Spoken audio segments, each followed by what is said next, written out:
Hi, bro. Thanks for the help today. No problem, Carl. Anytime, brother. How you doing? How you been?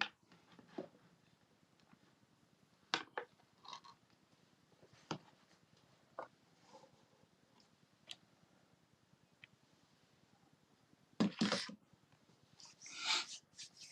can see everyone's retweeting the live show as well. I think one by one, yeah.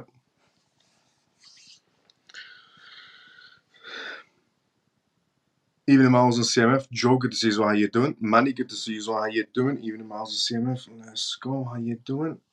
How you been? Evening, Miles and CMF. Jason, good to see you. How you doing? Thank you so much to everyone that's been retweeting the live show as well, right? Liking the retweeting the live show as well. Thank you. Get notifications back to back. So by the time everyone tunes in, we'll do a gist of what we're going to talk about in tonight's live show. So when we do get to the first news, everyone's pretty much in the live show. Miles, what's up? What's up, CMF? Kerry, good to see you as well, brother. How you doing? How you been? Semper, good to see you as well. Evening, Miles and Crypto Peeps. Let's go, Semper. Good evening, Professor Miles. Funky brother, good to see you as well. How you doing? And the rest of the CMF family. Let's go. Thank you so much to Funky brother and Semper and everyone else that's been retweeting the live show as well and liking the live show on X. Thank you so much to everyone. So, by the time everyone tunes in, we'll just do a gist of what we're going to talk about. And when we get to the first news, everybody's pretty much in. So, on tonight's live show, we are going to be talking about Hong Kong. We're going to talk about Hong Kong and the WorldCoin project, which not looking good for them, let's say. We're also going to talk about Gala, because we talked about Gala's situation yesterday, and things started to look good for Gala in return. We're also going to talk about Binance.US. They also had a case going on today, which ended quite well for them. And then we're also going to talk about the UK election in terms of cryptocurrencies and what could play out in that scenario, because it's not just the US that's going due into elections.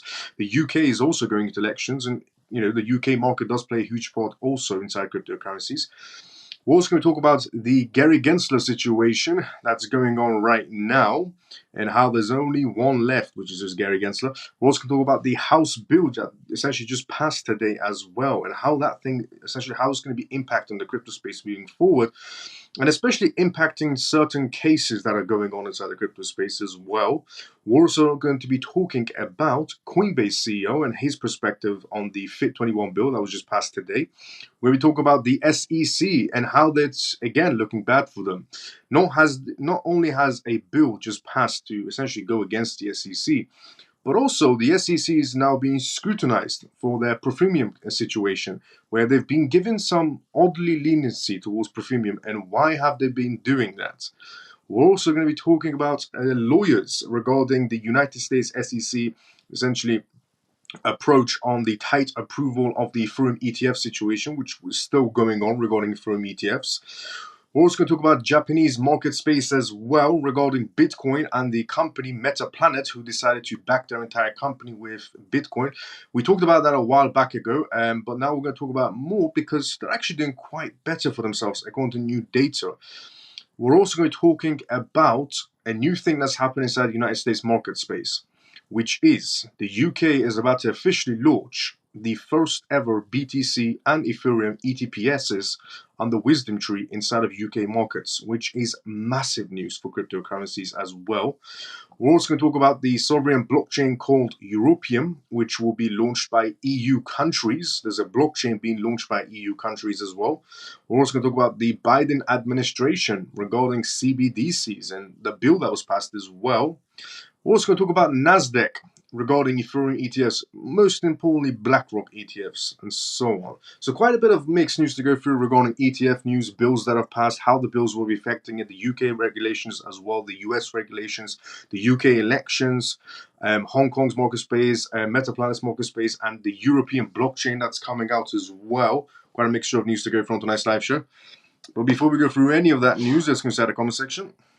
Before we go through any of that news, and let me just say as well, first of all, if you're watching this for the first time ever, welcome to the CMF live show. I do this live show every single night at this exact same time you're watching me right now. We talk about cryptocurrencies, we talk about CBDCs, we talk about AI, and we talk about politics and regulations. because it all plays in together. I've always said this. So welcome to CMF Live Show. If you're first time watching it, and we also do Q&As, which means if you have any questions, put it down inside the comment section. I'll be more than happy to answer any questions you may have. We are right now live as usual on X and YouTube. And if you're a regular, let's go CMF. And the disclaimer of this live show is not financial advice, not political advice, and whatever I say is only for entertainment purposes. So welcome to CMF Live Show. And if you're regular, let's go CMF. But before we go through any of the news, let's go inside the comment section first. Let's see where we were. Pure, good to see you as well. How you doing? Evening. Hi, Miles and CMF. Dennis, good to see you as well. How you doing? How will the Fit 21 affect the Ripple case now when we won the bill? Well, the bill has been approved. Now, obviously, it needs one more confirmation, major confirmation from the Biden side. But major news still regarding the bill being approved, definitely without a doubt. It's definitely going to affect multiple cases, not just the Ripple case, but yeah, obviously it will have the most effect on the Ripple case because it's been going on for too long, which is a positive sign. The bill that was just passed could be used by Ripple's lawyers as a positive sign moving forward. Also, it gives more power to the CFTC, which they're more reasonable when it comes to crypto regulations. And Rostam Binham has said previously and stated again recently that he can, essentially regulate the entire crypto space within 12 months. Before he said 6 to 12 months, now he's stating 12 months. But still a lot more quicker than Gary Gensler ever did.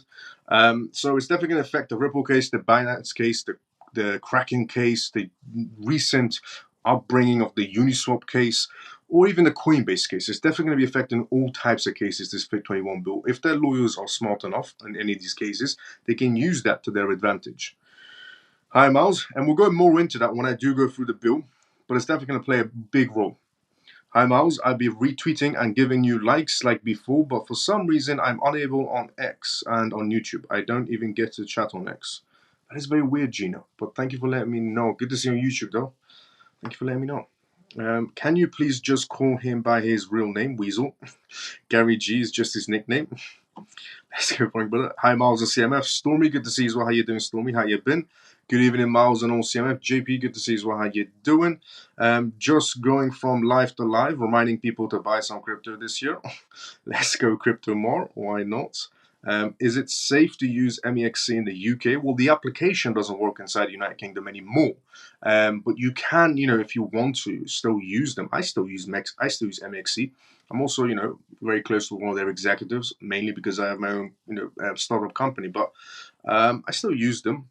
Miles, but in general, don't keep any assets on essentially crypto exchanges. Always safer in cold storage wallet than any exchange. Miles, I converted one ETH to USDC and it's just sitting there. Can you suggest what I should buy with it? I already have big bags of XRP and XLM. XDC should be your next research project. Denise, good to see you as well. How you doing? How you been? So, as I said, we have a mixture of news to go through on tonight's live show regarding the bills that have passed, regarding regulations, regarding the UK elections, how that's going to play out in terms of cryptocurrencies, regarding what's happening in the UK for the first time ever. We are about to have from Wisdom Tree Bitcoin and Ethereum ETPs launched in the UK. It's about to be happening as well. We're going to go through that as well. But the first news we are going to be kicking off on tonight's live show is regarding Hong Kong. And also going to talk about the Japanese markets as well on tonight's live show. Mixture of news to go through. So, the first news we're going to be going through is regarding Hong Kong. Hong Kong has just kicked out WorldCoin over privacy concerns. It's never happened before regarding an actual, the entire country kicking out a complete crypto project. We've had entire countries kicking out crypto exchanges, but it's odd to see them as, in terms of an actual whole project. The Hong Kong government ordered WorldCoin to cease operations within its borders on Wednesday, accusing the Identity Project of skirting its privacy rules. The Administration Privacy Commissioner for Personal Data, PCPD, is demanding that WorldCoin leave Hong Kong and is asking citizens to report if they see further WorldCoin operations. This is what he said, word for word. The Privacy Commissioner has served an enforcement notice on WorldCoin Foundation, directing it to cease all operations of the WorldCoin project in Hong Kong in scanning and collecting iris and face images of members of the public using iris scanner devices, the PCPD said. The PCPD also claimed that the collection of face and iris images was unnecessary and excessive, which it always was, and I always pointed out a long time ago regarding WorldCoin. And it also alleges that WorldCoin collected personal data unfairly by not providing privacy notices and consent forms in Chinese, failing to disclose all possible risks and not clearly informing participants of the reason for the data collection. While projects like Orb Hardware is a signature part of the operation, Hong Kong administrators said that they weren't needed to verify someone's humanity. Scanning or collection of face images was not required for the purpose of verifying the humans, essentially, of the participants, as the iris scanning devices operators were already in the position to carry out such verifications at the operation locations, the PCB said. Formed in 1996, the Office of Privacy Commissioner for Personal Data is an independent body that oversees the enforcement of Hong Kong's personal data laws.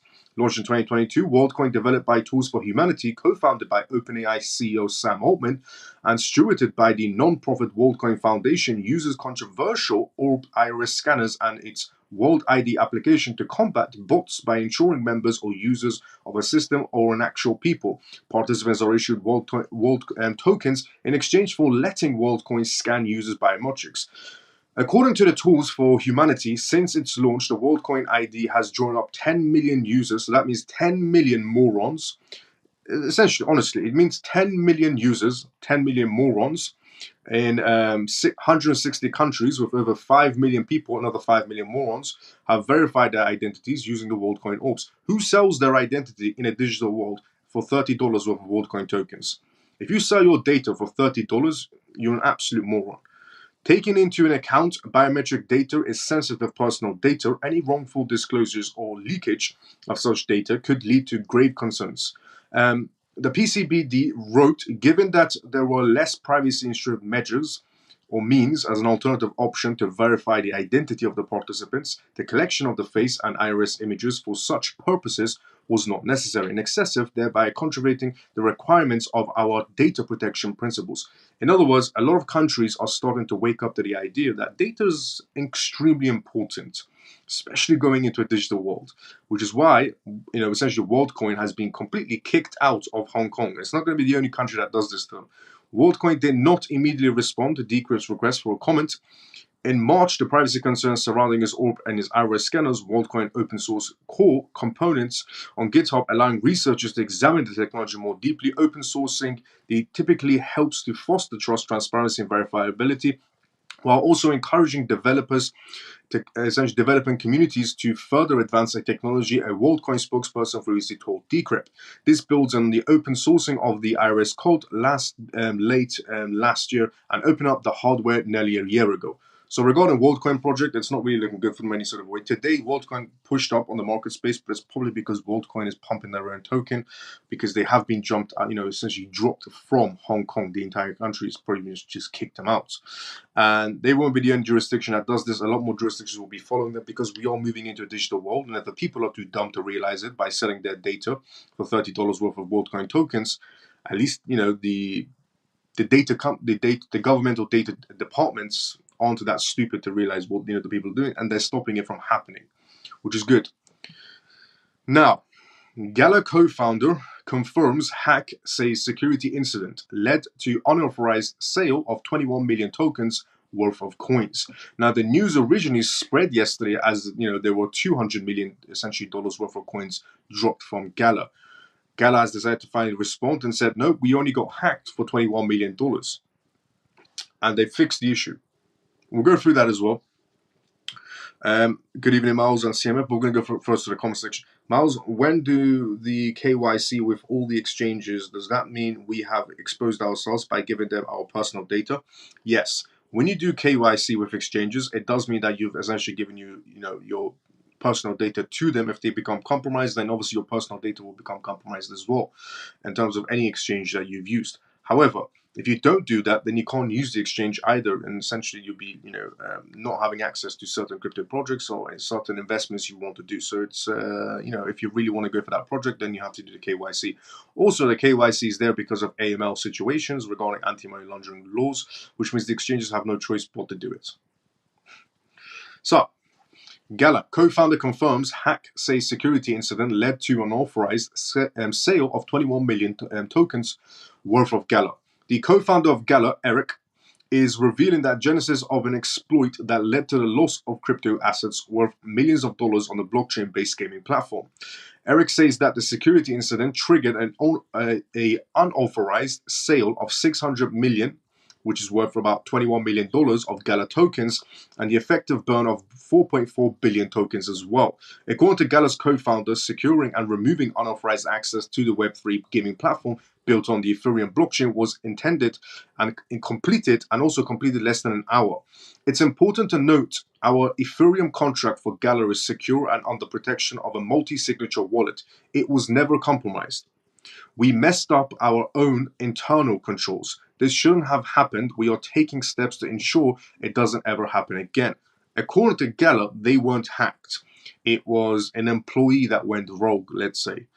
So Eric further says that the culprit's identity is now known, and the blockchain-based gaming platform is working with the U.S. Federal Bureau of Investigations, the FBI, the U.S. Department of Justice, DOJ, and the network of international authorities. According to the Persona developers who reportedly first discovered the exploit, the hacker, if there was one, who essentially obtained administration privileges on the Web3 gaming platforms, smart contracts, minted billions of Gala tokens before selling some of them.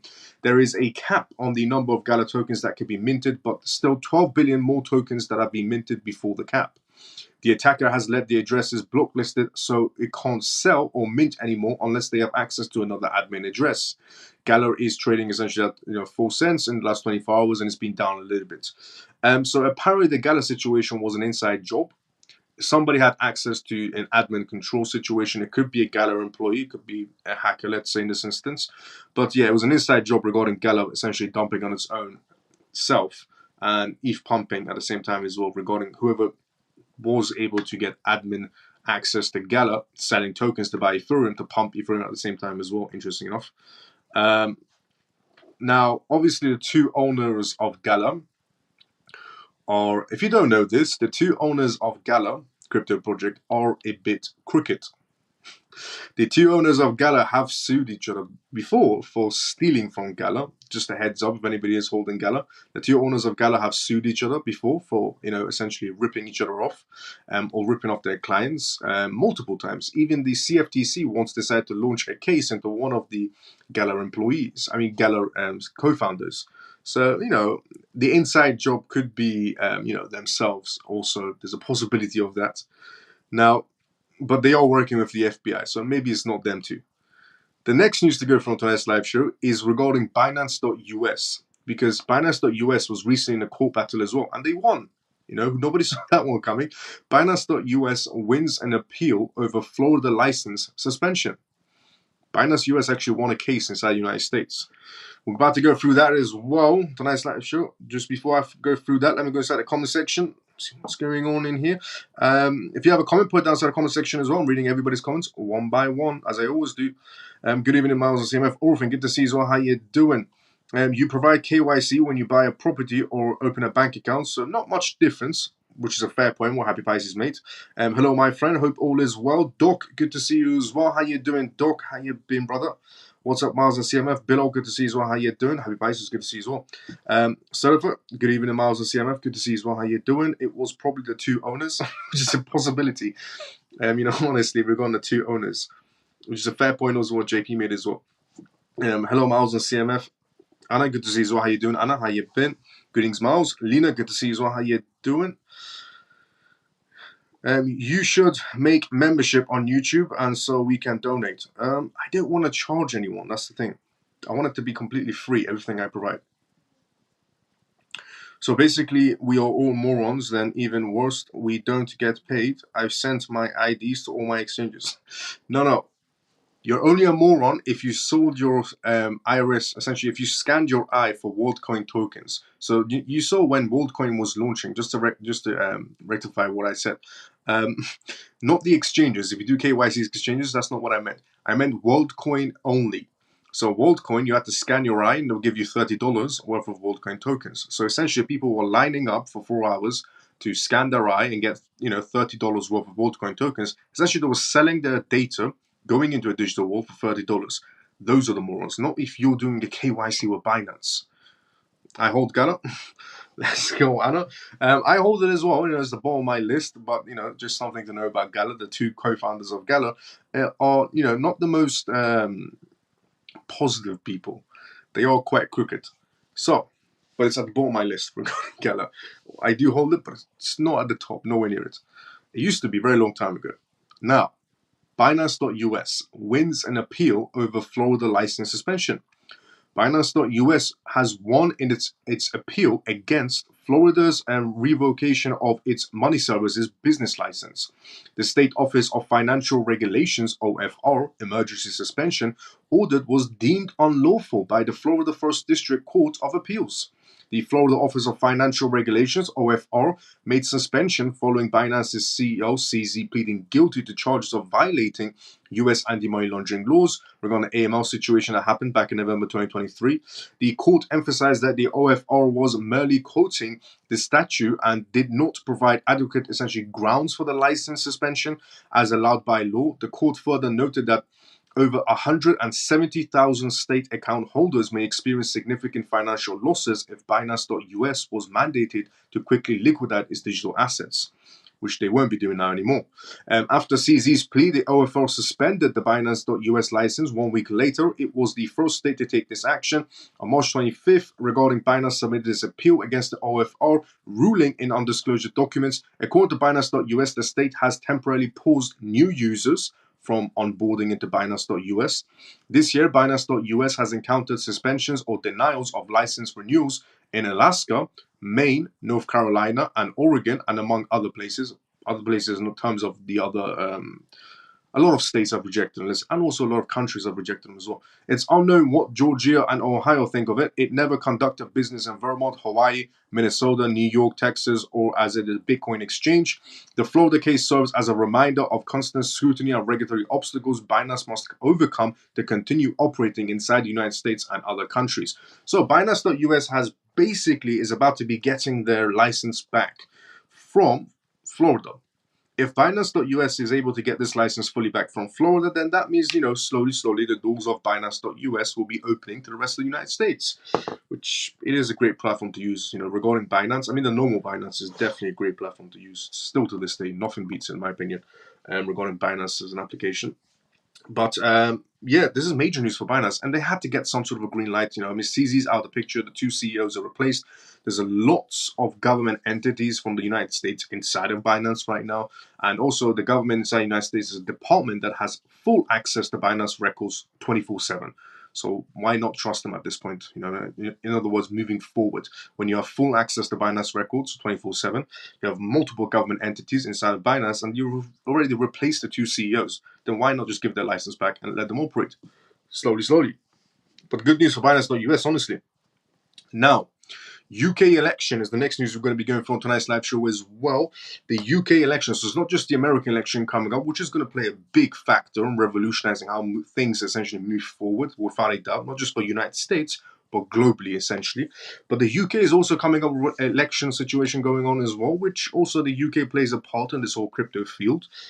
And, we have to see how things will play out depending on who wins. Is it going to be Rishi Sunak, which is the person we have right now, and nobody voted for him?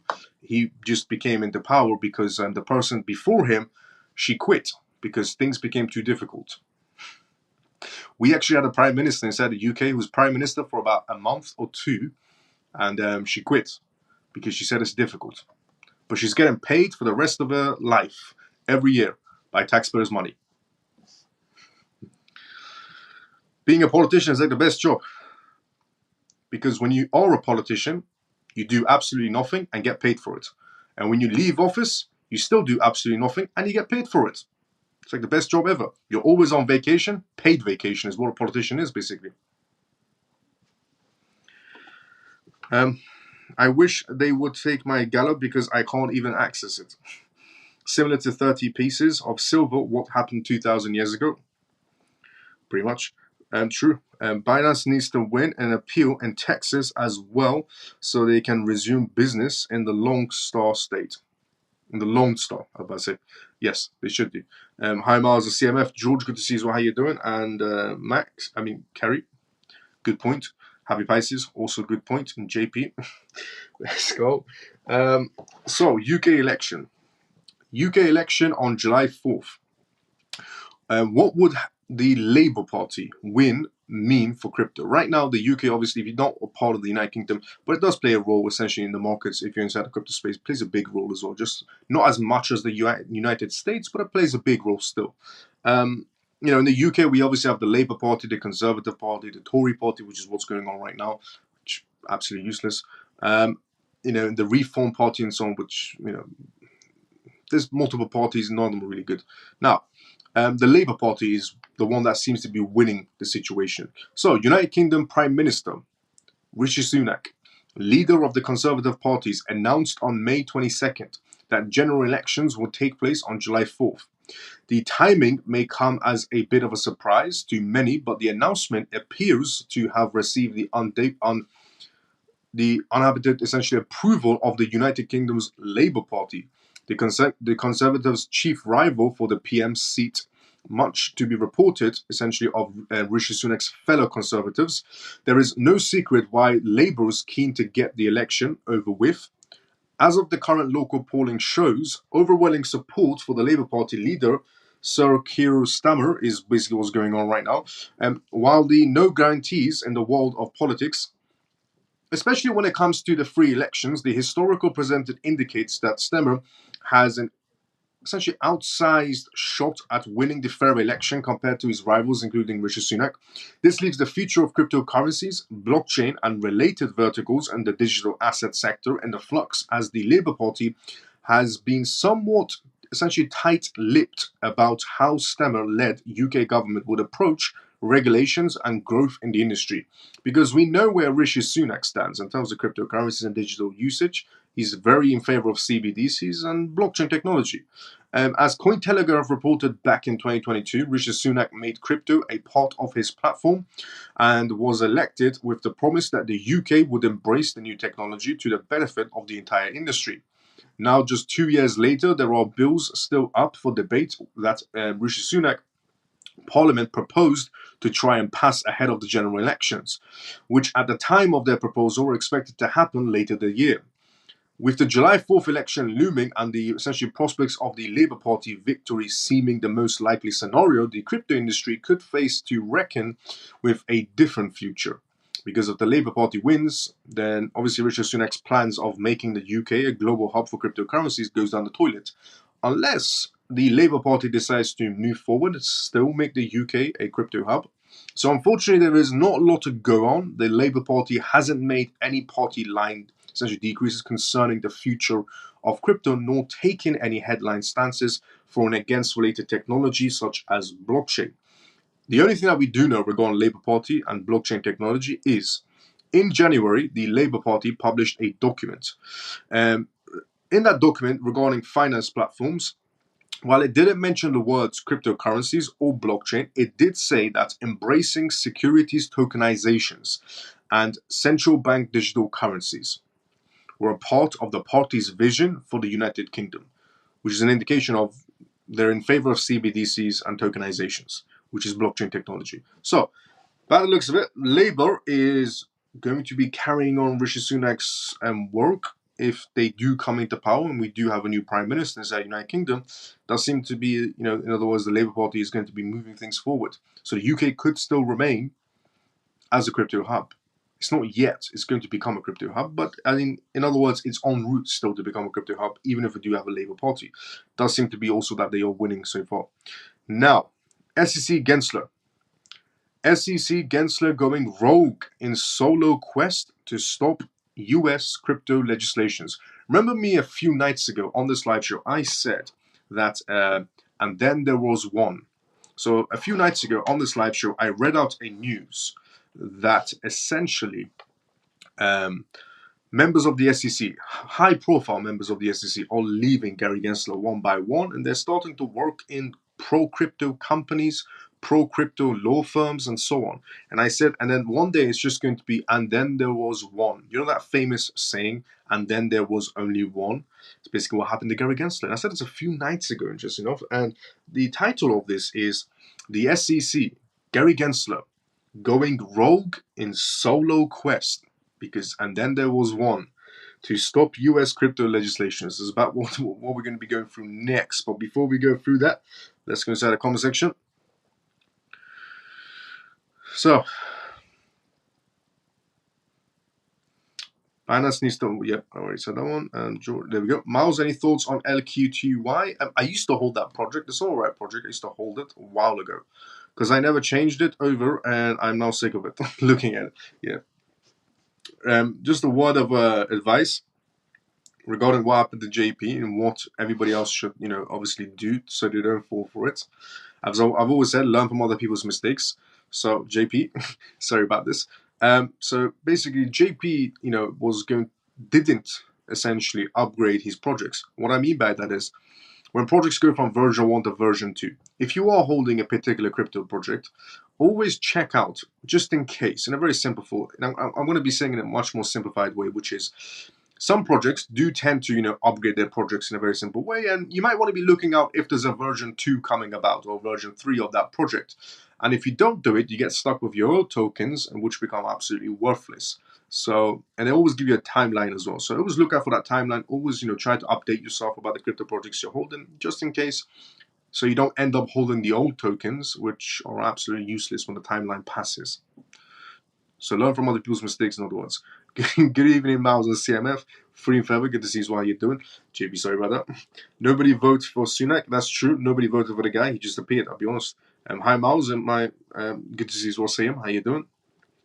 Miles, you know full well that all their politicians are all just false promises and full BS. Yes, they are. Lone Ranger. Yes. Hi, Miles. In my opinion, Sunak will be a winner, as you said. Hi. Know the blockchain. As in, he knows the blockchain. Well, turns out the Labour Party is in favor of the blockchain as well. Weasel strikes back. Weasel strikes back. I saw a video of Michael Saylor stating Ethereum ETFs will not be approved by the end of May, and XRP is security, of course.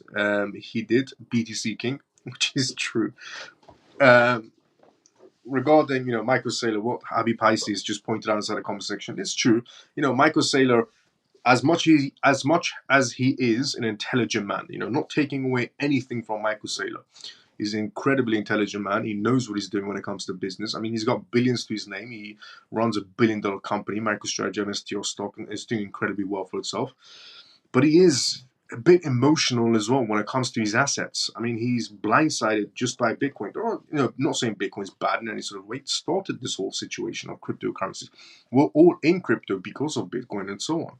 So, putting that all to one side, but there's also a lot more to look forward to when it comes to, blockchain technology. It's not just Bitcoin, even though it did start off everything, but it's not just Bitcoin. There's so much to look forward to in cryptocurrencies in terms of essentially, the tokenization part, or the payments part, or the cross-border payments part. And there's so many other factors, like, for example, my own startup blockchain company, where I'm going to be, revolutionizing real estate, and that's what I'm working on right now. So many things to look forward to blockchain technology, but he's too focused on one particular subject, which is Bitcoin, Bitcoin, Bitcoin. That's not good. If you want to be a man or a woman that's inside of this sector, this crypto sector, have an open mind. Always have an open mind to different projects, to different parts of the blockchain space. Don't just be closed-minded on one and fixated on one crypto project only. Never do that to yourself in any terms of assets. Now, but yeah, what Happy Pisces said is true regarding what Michael Saylor has said. But again, I'm not taking anything away from him. He's an intelligent man. He knows what he's doing in terms of business prospects and so on. But for some oddly reason, he's very emotionally attached to this one particular project. Hi, Miles. Do you have any APT? Took some last days. Any APT meeting one Florent? How you doing? No. Used to, but no. Thanks, Miles. I procrastinated. It was my own fault. No problem, JP. Hi, does ASI coin have the backbone TP gain a high price once released? Could do. Jim Roberts, how you doing? I have to look into it regarding that matter. Michael Saylor did not hear Judge Torres classify XRP as not a security. He did hear it, but he tries to not hear it, if you know what I mean. Now, and then there was one, which is what we're about to go through right now. SEC Gensler. Gary Gensler, Weasel Gensler, the SEC Gary Gensler going rogue in solo quest to stop US crypto legislations. The White House is eager to work on the crypto bill, which they passed today. I'm going to go through that.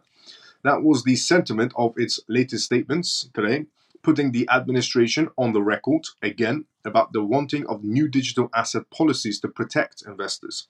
But US Securities and Exchange Commission SEC Weasel Gensler, Gary Gensler, the securities watchdog president, Sleepy Joe Biden, hired a member of his transition team and key regulators and essentially regarding their viewpoints, to share their viewpoints.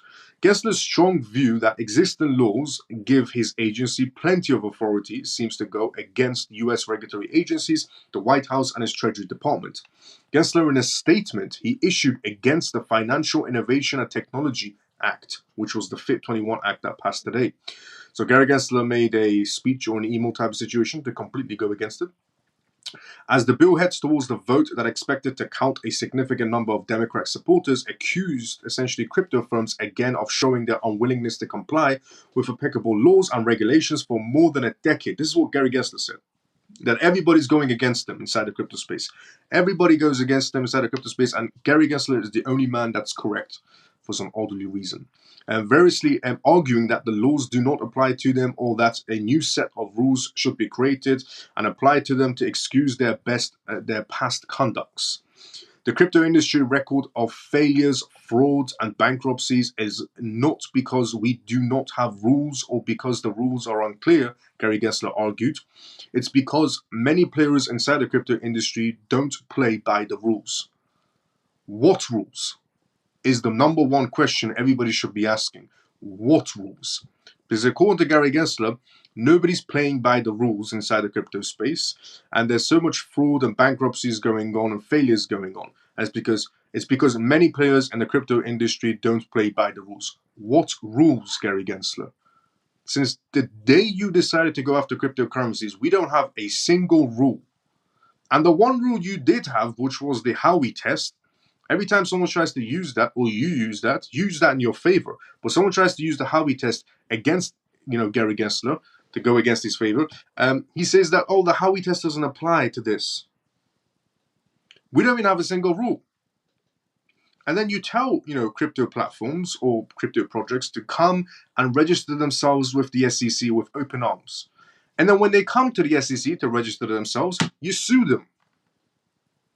So how does that one work? Ripple had multiple meetings with the SEC, and then they sued them. Coinbase had multiple meetings with the SEC, and then they sued them. And they weren't the only ones. There was multiple crypto platforms that went to the SEC with open arms, because the SEC said, open arms, everybody come in. Let's just, get the ball rolling. Everybody goes to the SEC, they have multiple meetings, and then they get sued. What rules? We don't have a single rule. The RIP representative, Frencho. Now, regarding the Biden's White House may not like the FIT21 either, but a policy statement the same morning said the administration is eager to work with Congress to ensure a comprehensive and balanced regulatory framework for digital assets building on existing authorities. Representative Frencho said in a CoinDesk TV interview that many House Democrats recognize that the existing Securities and Exchange Commission rules are not good at all, doesn't cover anything. Hill added that the FIT21 is trying to give Gensler agency a roadmap for handling this sector. This FIT21 Act that just got approved today is going to be giving them a guideline. It's going to be giving Gary Gensler and the CFTC a guideline of moving forward. I cannot explain why he's taken the position that he had, Hill said. Representative Hill said, I don't understand why Gary Gensler has taken the position he has. I think he's isolated from other regulatory leaders. Nobody understands why he's taking that position. I'll be honest. He is not the only one. This representative is not the only one who's confused about Gary Gensler's actions. The whole world is confused about Gary Gensler's actions. The SEC didn't immediately respond to the request to comment on whether Gensler sees himself as the odd one out. In other words, because it is right now. Gary Gensler versus everybody else right now, because there are members inside the SEC that work alongside Gary Gensler that don't agree with Gary Gensler. CFTC don't agree with him. House Representatives don't agree with him. Congressmen don't agree with him. Congresswomen don't agree with him. Many businesses, many projects, many platforms don't agree with him. You know, when they say one person, says you're doing something wrong, you can say, oh, it's only one person saying something I'm doing wrong. Who cares about that one person? When 10 people say it, you go, okay, maybe. When 100 people say, maybe. When 1,000, 10,000, especially your own colleagues that work alongside you, start saying, I think you're doing it wrong. Maybe at one point you should start listening. The SEC didn't immediately respond because why would they? Gary Gensler is going to be embarrassed. The SEC's sister agency in policing the US markets, the Commodities Futures and Trading Commission, CFTC, has taken a strong pro-legislation position, arguing that existing laws leaves a hole in the oversight of the crypto spot markets for non-securities, such as Bitcoin.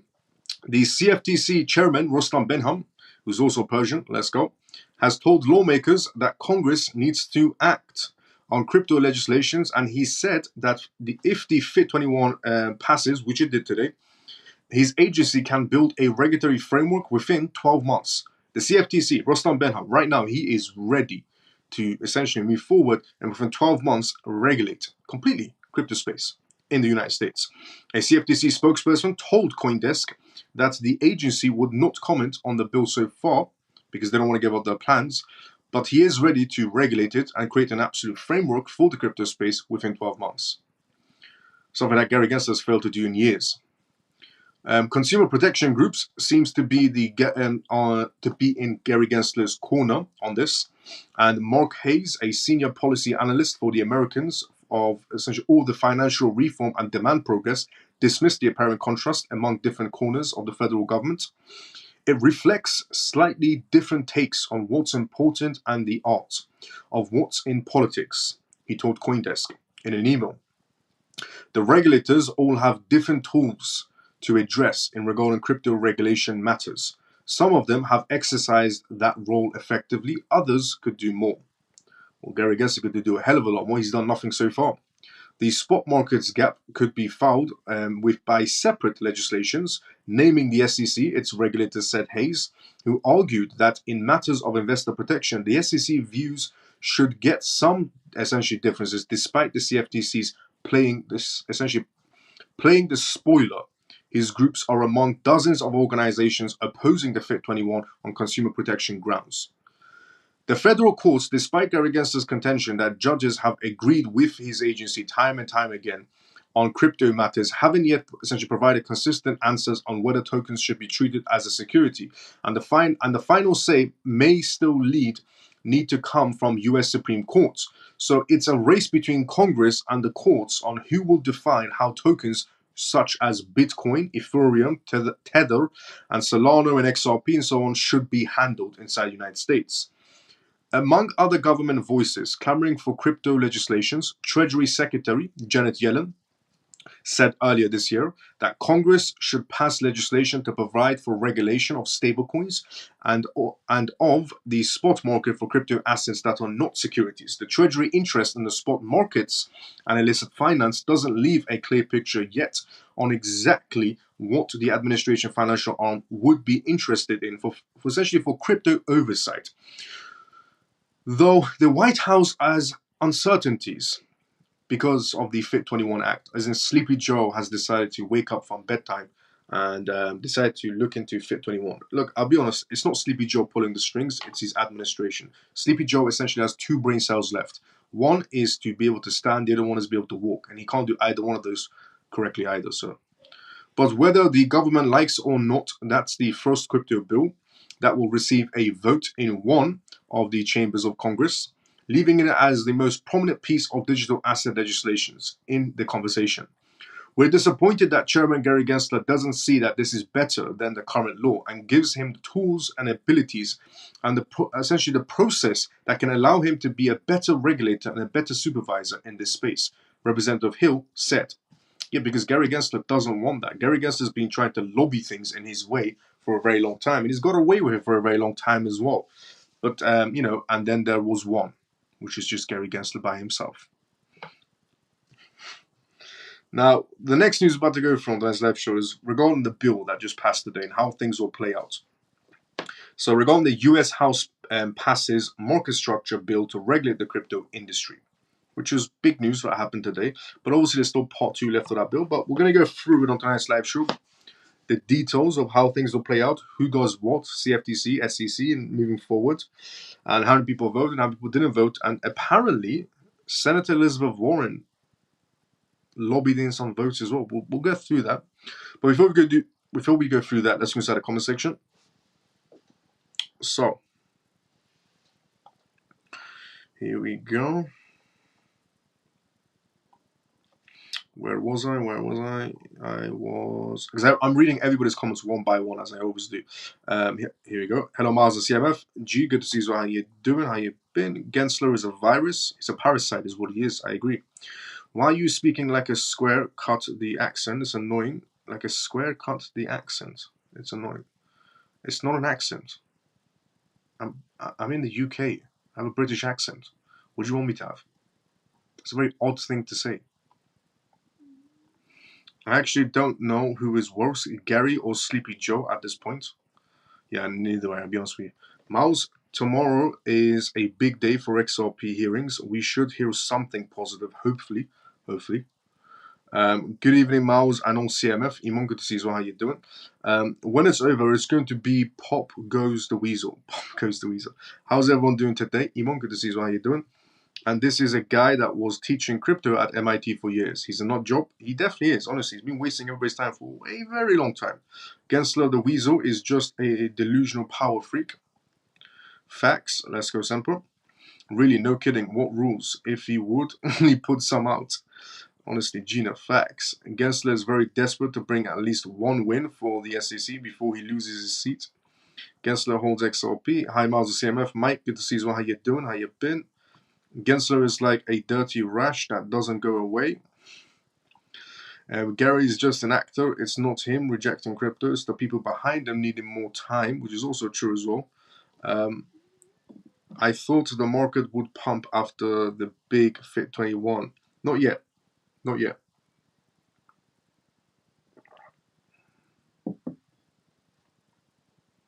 What is the Telegram page name? The Telegram link is on my YouTube profile, Jim. If you go to my YouTube profile, it's there.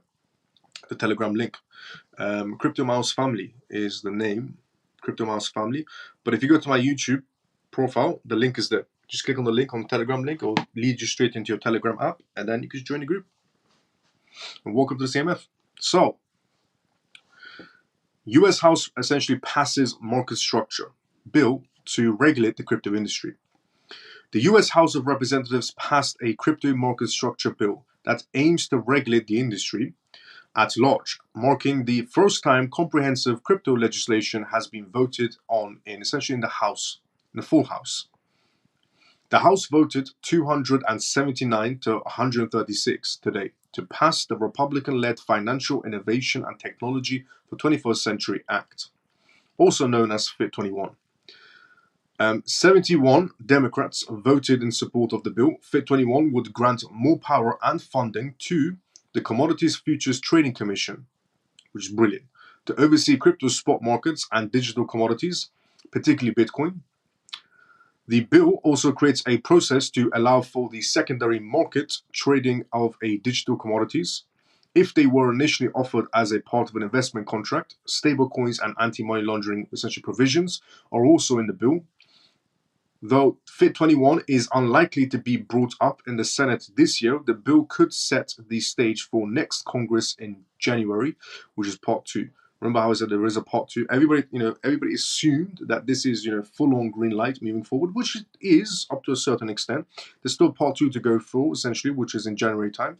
It could be sooner as well. You never know. There is a presidential election coming up, and Sleepy Joe needs votes, so you can maybe get the ball rolling. House Financial Services Chair Patrick McHenry, who is set to retire at the end of his term in January 2025, told reporters during a briefing on Tuesday that he would drive like hell to get whatever he can out of this Congress, citing the support of the FIT21 bill. My time as chair and my time in Congress is coming to an end, but the policy is not coming to an end, McHenry said. Ron Hammond, Director of Government Relations at the Blockchain Association, said Congress' views of crypto is changing. Congress' view of crypto is changing.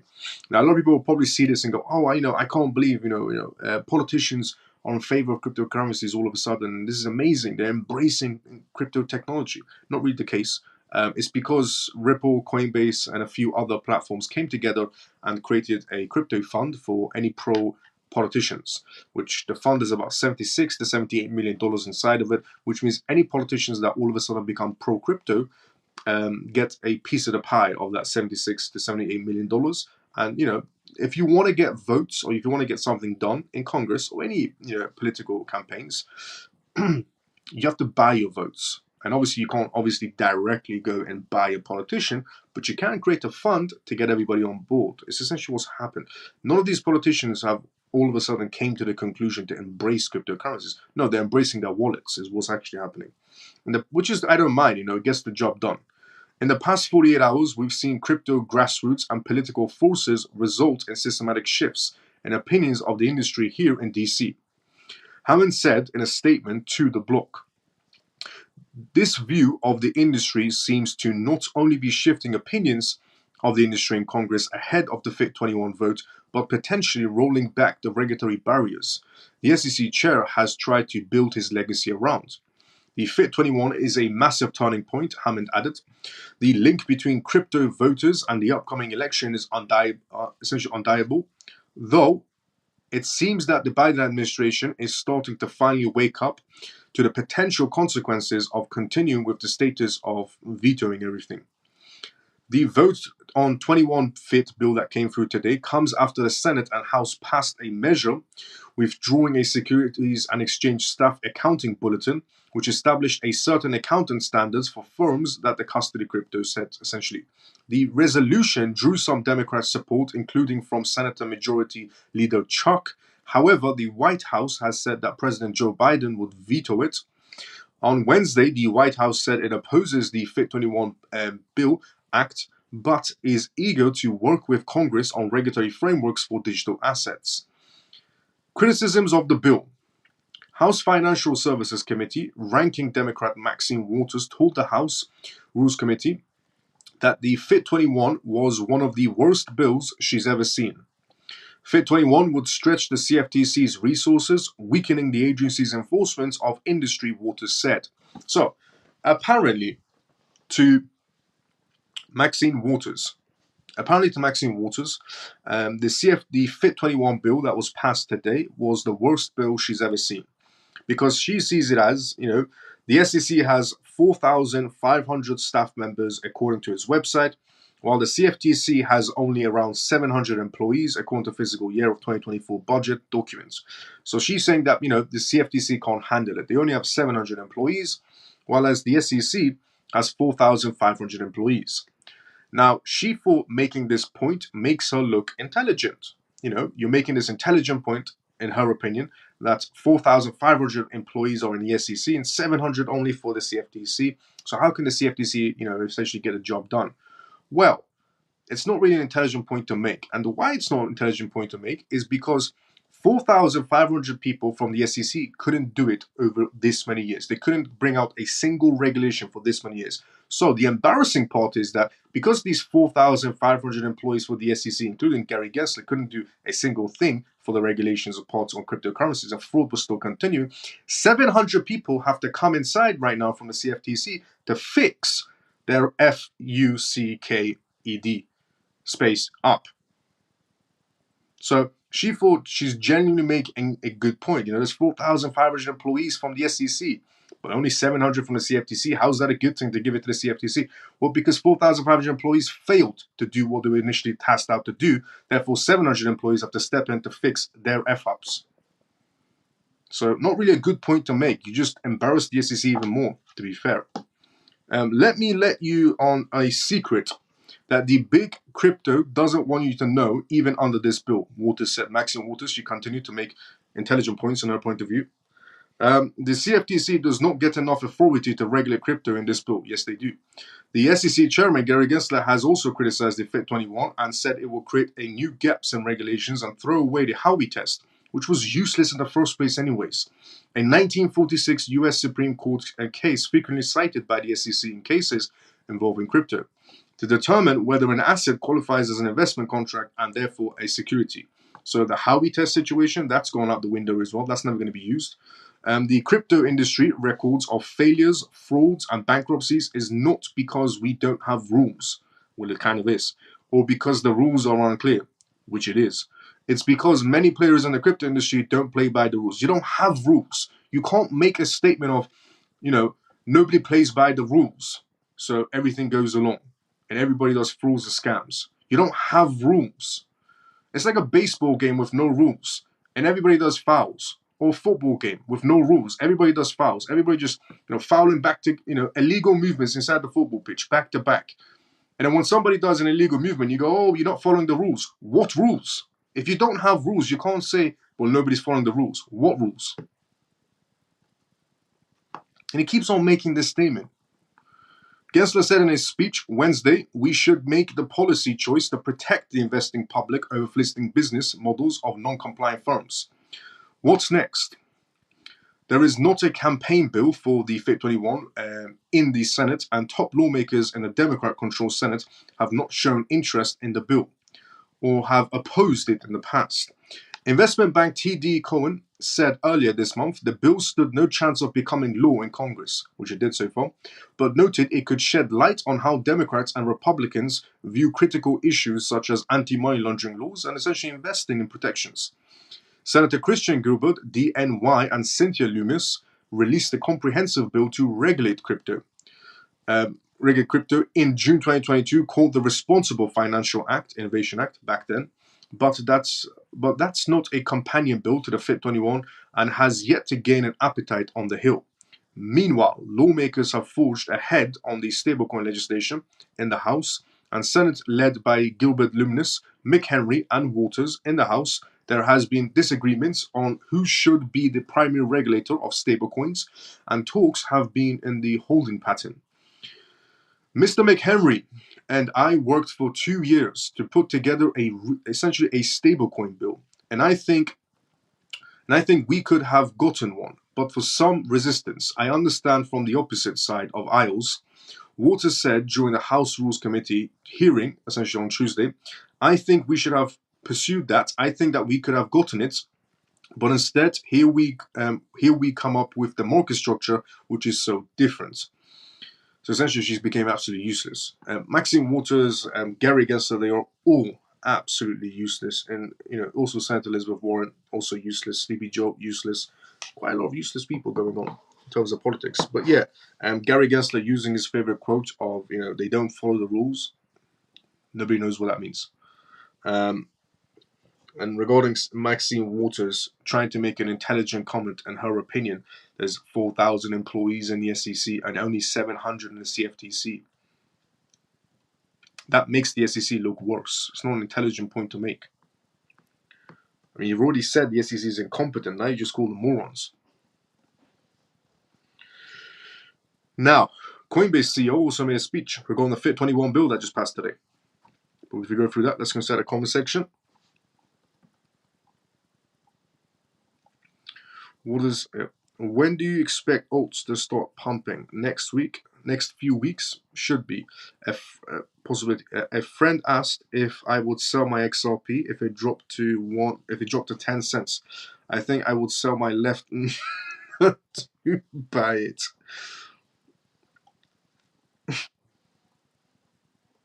Hello, Miles. How was your parents? How was your business? Scott, everything's doing well. Thank you so much for asking, brother. How you been? How's your family doing, Scott?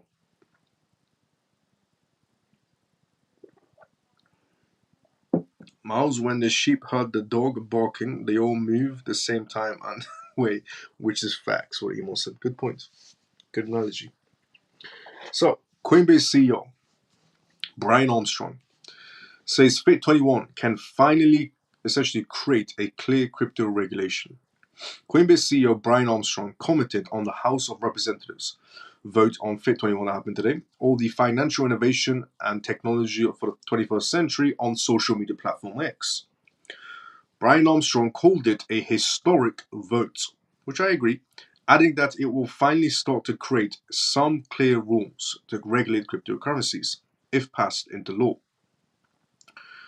Americans want to know their representatives are protecting their rights to use crypto, creating clear rules to protect consumers, and won't let the lack of clarity be weaponized by a few activists in the administration trying to unlawfully kill an industry, Brian Armstrong said. Armstrong then included a note for Stand with Crypto, a crypto-focused advocacy group that Exchange initiated. Fit21 aims to provide a robust legal rules for digital assets. The Biden administration opposes the bill, stating that it lacks protections for digital asset investors and consumers. It's pretty much the opposite. It's actually bringing in protection when we have regulations. But, what more could you expect from the Biden administration? But, regarding the CEO of Coinbase making this statement is a historic movement. It is. It's definitely a historic vote inside the United States. It's a long time coming. The United States coming together for once and voting in something that matters, especially in terms of the crypto space as well. It was definitely needed. But yeah, definitely a historic moment. Now, things are starting to look worse for Gary Gensler because Profemium. Now, I mentioned a few nights ago on your stage, actually yesterday's and day before's live show as well, regarding the Profemium situation, which is the SEC right now is trying to give a green light or red light or postpone Ethereum ETFs. Now, there's also another scenario going on, which is there's a platform by the name of Profemium, which has ex-SEC members working inside of it, which is the only platform that's pretty much been given all types of green lights by the SEC, and they're only going to be using Ethereum. But they're going to put Ethereum on the category of securities. Now, again, Profemium, only platform SEC has given a green light to, Gary Gensler has given a green light to. They have ex-SEC members working inside of it. They're only going to be used starting off only with Ethereum, but they're going to put it under the category of securities. And I said that would cause confusion. Why is the SEC about to greenlight one set, Ethereum as an ETF, but on the other side they're giving a green light to Profemium to put it on the category of securities? That's going to cause so much confusion. And I said this yesterday and the day before. Looks like I'm not the only one. Members of the House of Financial Services Committee are questioning the SEC now on what the hell is going on.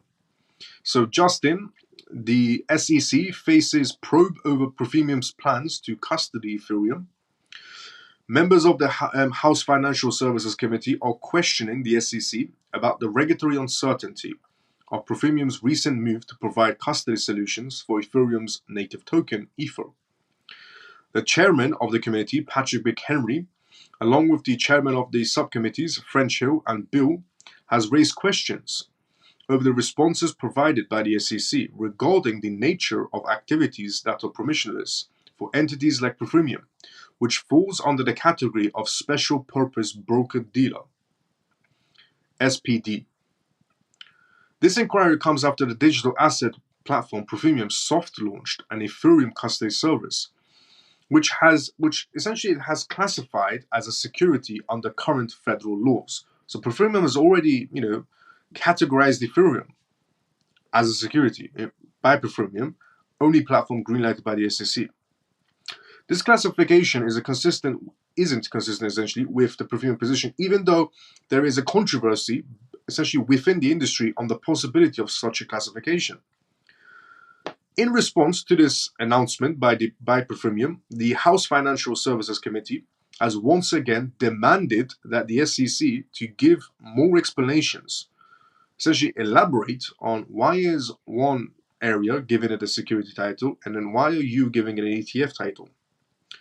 This is evident from the committee's recent letter to the SEC chairman Gary Gensler, where they sought to know whether SPPDs are permitted to custody digital assets such as Ethereum since they remain unregulated, which is another red flag Gary Gensler greenlighted without their permission.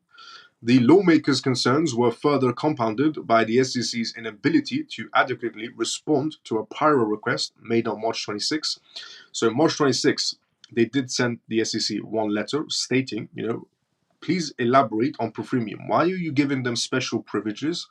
when you haven't declared what Ethereum is? Why have you greenlighted Profemium? Why have you, greenlighted Ethereum for Profemium when you haven't told the rest of the world what category Ethereum is in?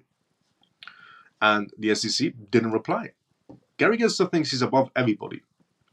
They have now reposted their questions inquiring on the rules that permitted Profemium to go ahead with this strategy, despite threats to the digital asset markets. Profemium's custody service, Profemium co-founder Aaron Kaplan, who has chosen to become a pioneer by adapting Ethereum as one of the registered securities in the custody. This is a part of a larger plan to target asset managers, crypto hedge funds, and banks. Profemium's approach has recently support from FINRA and the SEC, making it a precedented in a digital currency market, because they have the SEC right behind it, because they have SEC members working inside of Profemium, ex-SEC members. The launch of this service comes at a time given that the SEC is currently considering spot Ethereum ETF proposals. The result of this review could also affect the classification of Ethereum and related services in the future of regulations. Furthermore, the probability of the approval of the spot Ethereum ETF increasing to 75% due to the SEC requesting firms to amend their 19B4 submissions, which I explained yesterday. This clarification would be important. Meanwhile, the Ethereum ETF price has been bullish, and regarding hopes of potential approvals on Thursday at press time, Ethereum was trading at 3,700 and so on. But yeah, that's a big issue regarding Ethereum, because one, Gary Gensler hasn't decided to respond since March. Gary Gensler was asked in March. They sent him a letter, no response, because he thinks he's above the law. Gary Gensler is a man that goes around and tells crypto projects to, work within the law, to abide by the law. And then when lawmakers send Gary Gensler emails and letters to respond on certain movements he's made that don't fall under the law, Gary Gensler doesn't respond. So he tells other people to follow the law, but he doesn't follow the law. It's a very odd man, Gary Gensler. Very odd man. Because you can't have Profemium give it the category of securities, and you can't have big Ethereum ETFs on the other side. Because he's green-lighted Profemium, so he's going to green-light ETFs, and it's just going to confuse everybody. Or he's going to use Profemium to waste time. We're going to find out. But there's another weird situation going on regarding Ethereum ETFs and Gary Gensler and the SEC. Not just the Profemium situation, but this also. So, lawyer says that the United States SEC in a tight spot if they approve spot Ethereum ETFs. Ethereum is a top performer in the top 10 most valuable coins at press time.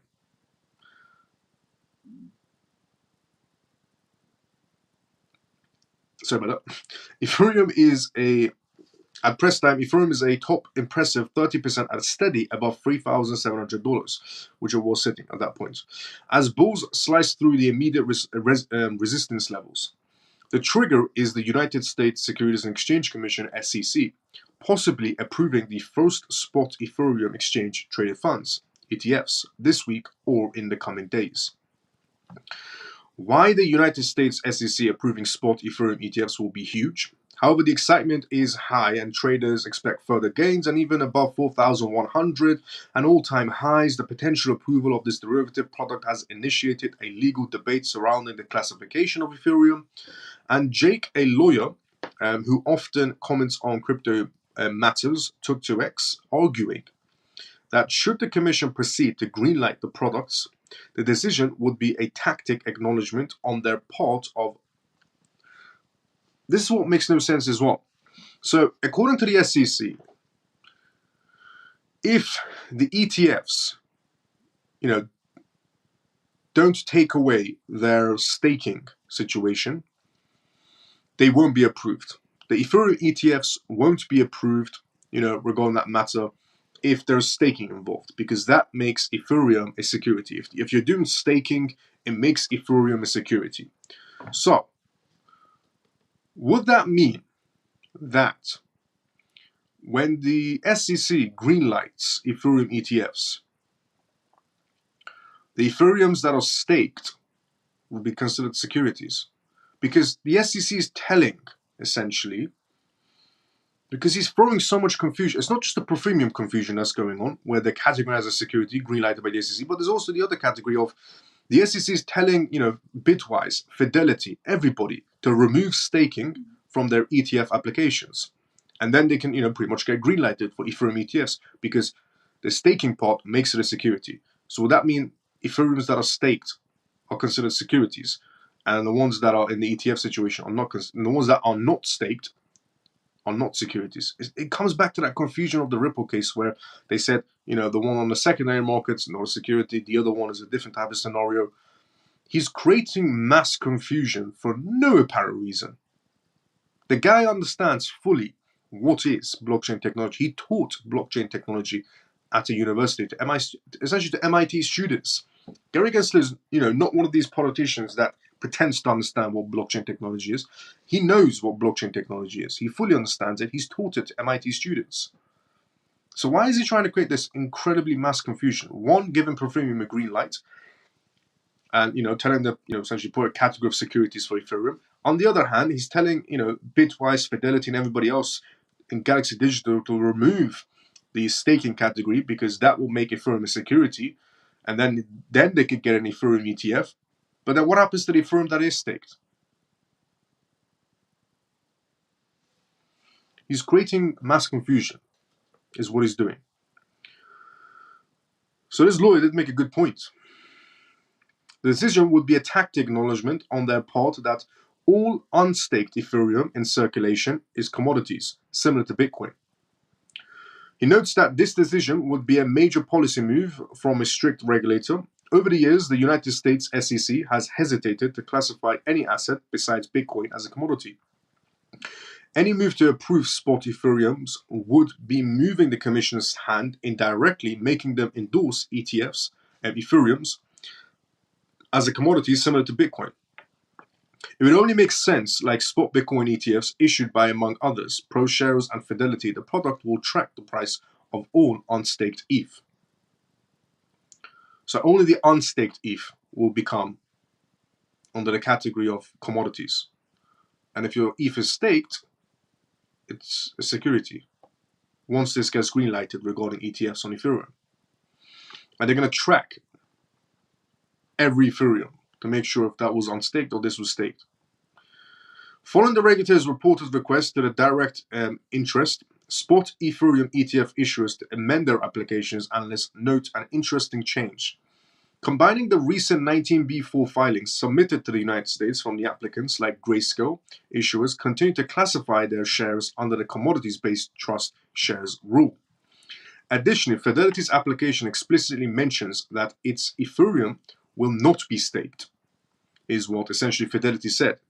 Fidelity said their Ethereum that they're going to be using essentially is not staked. And they're not going to mention staking either, which means they can get an ETF. Some see the deliberate removal of staking from the equation as a strategic move to satisfy the regulator's potential concerns about securities classification. So some essentially are saying that, Gary Gensler is doing this on purpose to create that mass confusion and to establish his point that a particular part of a crypto project can be, a security and a particular part can't be, which makes absolute zero sense and is absolute garbage. It's either it is or it isn't. It can't just be one part of this crypto project is a security, the other part is not so much. Or, one part of Ethereum is and the other part isn't. Or one part of XRP is and the other part isn't. It's either is or it isn't. You can't just say some are, some aren't. Just so you can be relevant. If staking a problem for regulators, there are arguments that the United States SEC has resisted classifying Ethereum as a security because of staking.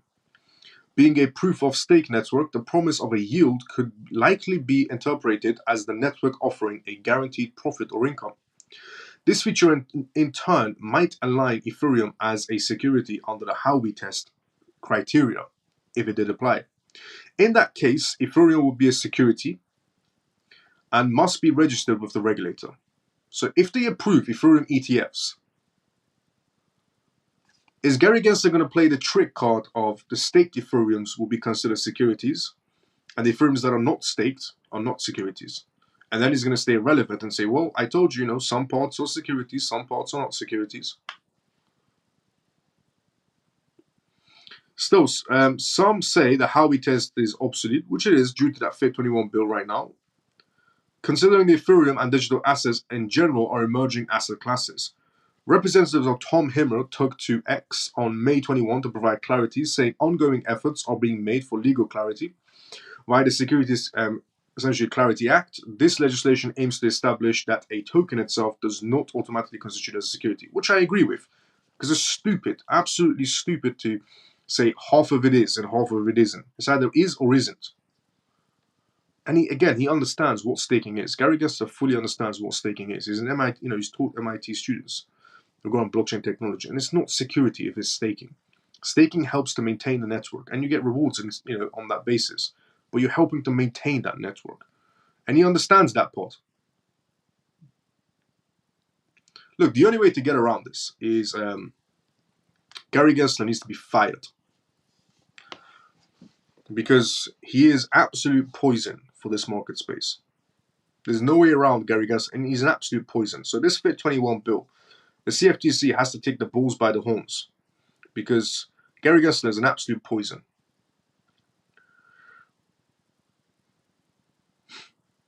He's given a green light to Premium to categorize Ethereum as a security. On one side, he's going to be green lighting Ethereum ETFs, but on the other side, he's going to make the staked Ethereum securities and the unstaked not securities. He's absolute poison. Honestly, it makes no sense. It's either you're a security or you're not. You're a commodity or a security. There's no half and half. It's like getting a drink or something. You say it can have half and half, or a sandwich can have half and half. It's not the same. It's commodity or security. You can't just say half this, yes, half that, yes. Now, next news. Japanese Bitcoin stock, Metaplanet, is breaking the Tokyo Stock Exchange. Now, a while back ago, I revealed, not a while back ago, a week ago, let's say, 2 weeks ago, on this live show, I revealed to everyone a company in Japan that decided to essentially follow the footsteps of Michael Saylor, on how Michael Saylor turned MicroStrategy into a complete Bitcoin company moving forward. And MicroStrategy is doing quite well for themselves. MSTR stock doing quite well, and made quite a lot of wealth for himself. So there was a company in Japan by the name of Metaplanet who decided to follow his footsteps and decided to back their entire company with Bitcoin.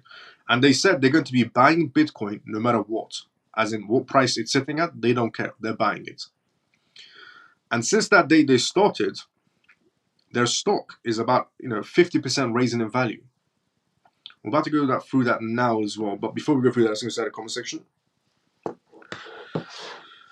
So,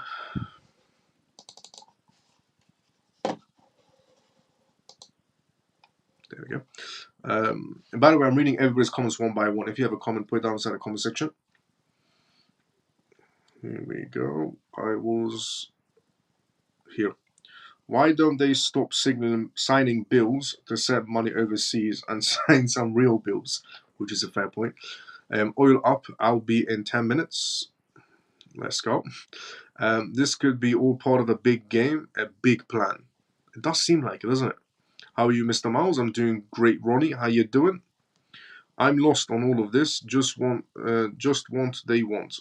Just want they want. Mark my words. He will not be in position. He is now this time next year. He's not going to be in the position he's in now next year. I agree. I mean, Gary Gensler is definitely going to be losing his job.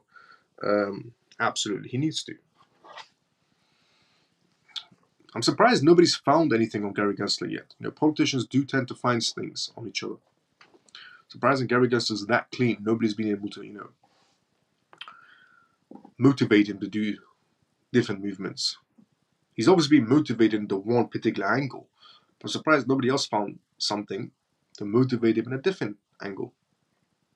He can't be that clean. It's Gary Gensler.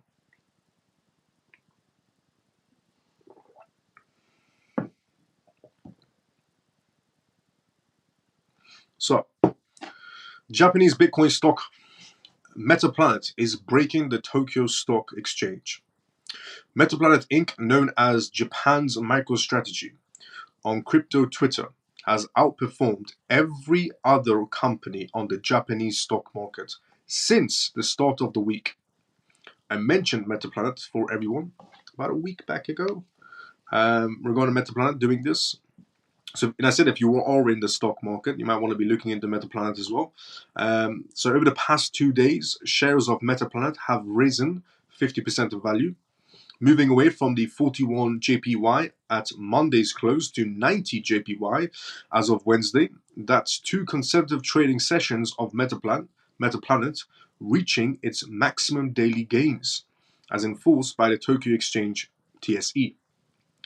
Following the footsteps of MicroStrategy, MSTR, the world's largest crypto holder of Bitcoin, Metaplanet's new primary corporate objective is to accumulate as much Bitcoin as possible. This is what they said, word for word. We believe this is the most valuable thing we could do for our shareholders, said Metaplanet's director of Bitcoin strategy, Dylan Leclerc, to Decrypt. We will explore various options for acquiring additional Bitcoin, including any opportunities present in capital markets that we view as profit-making, let's say. One of these opportunities announced Monday includes increasing its number of authorized shares by 300%, a tactic already leveraged multiple times by MicroStrategy. New share sales allow the company to raise money to accumulate more Bitcoin, turning the Metaplanet into a makeshift Bitcoin ETF for Japanese investors, but with no fees, which is essentially what MicroStrategy was. Before we had Bitcoin ETFs, we had MSTR. A lot of people don't know that inside the crypto space, but we had MSTR stock, which was the closest thing we had to a Bitcoin ETF before we had them.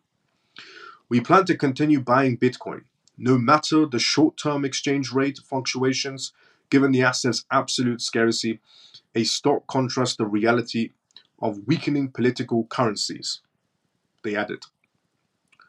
Bitcoin is up 193% against the Japanese currency over the past year, topping a new all-time high against the first debasing currency on Monday.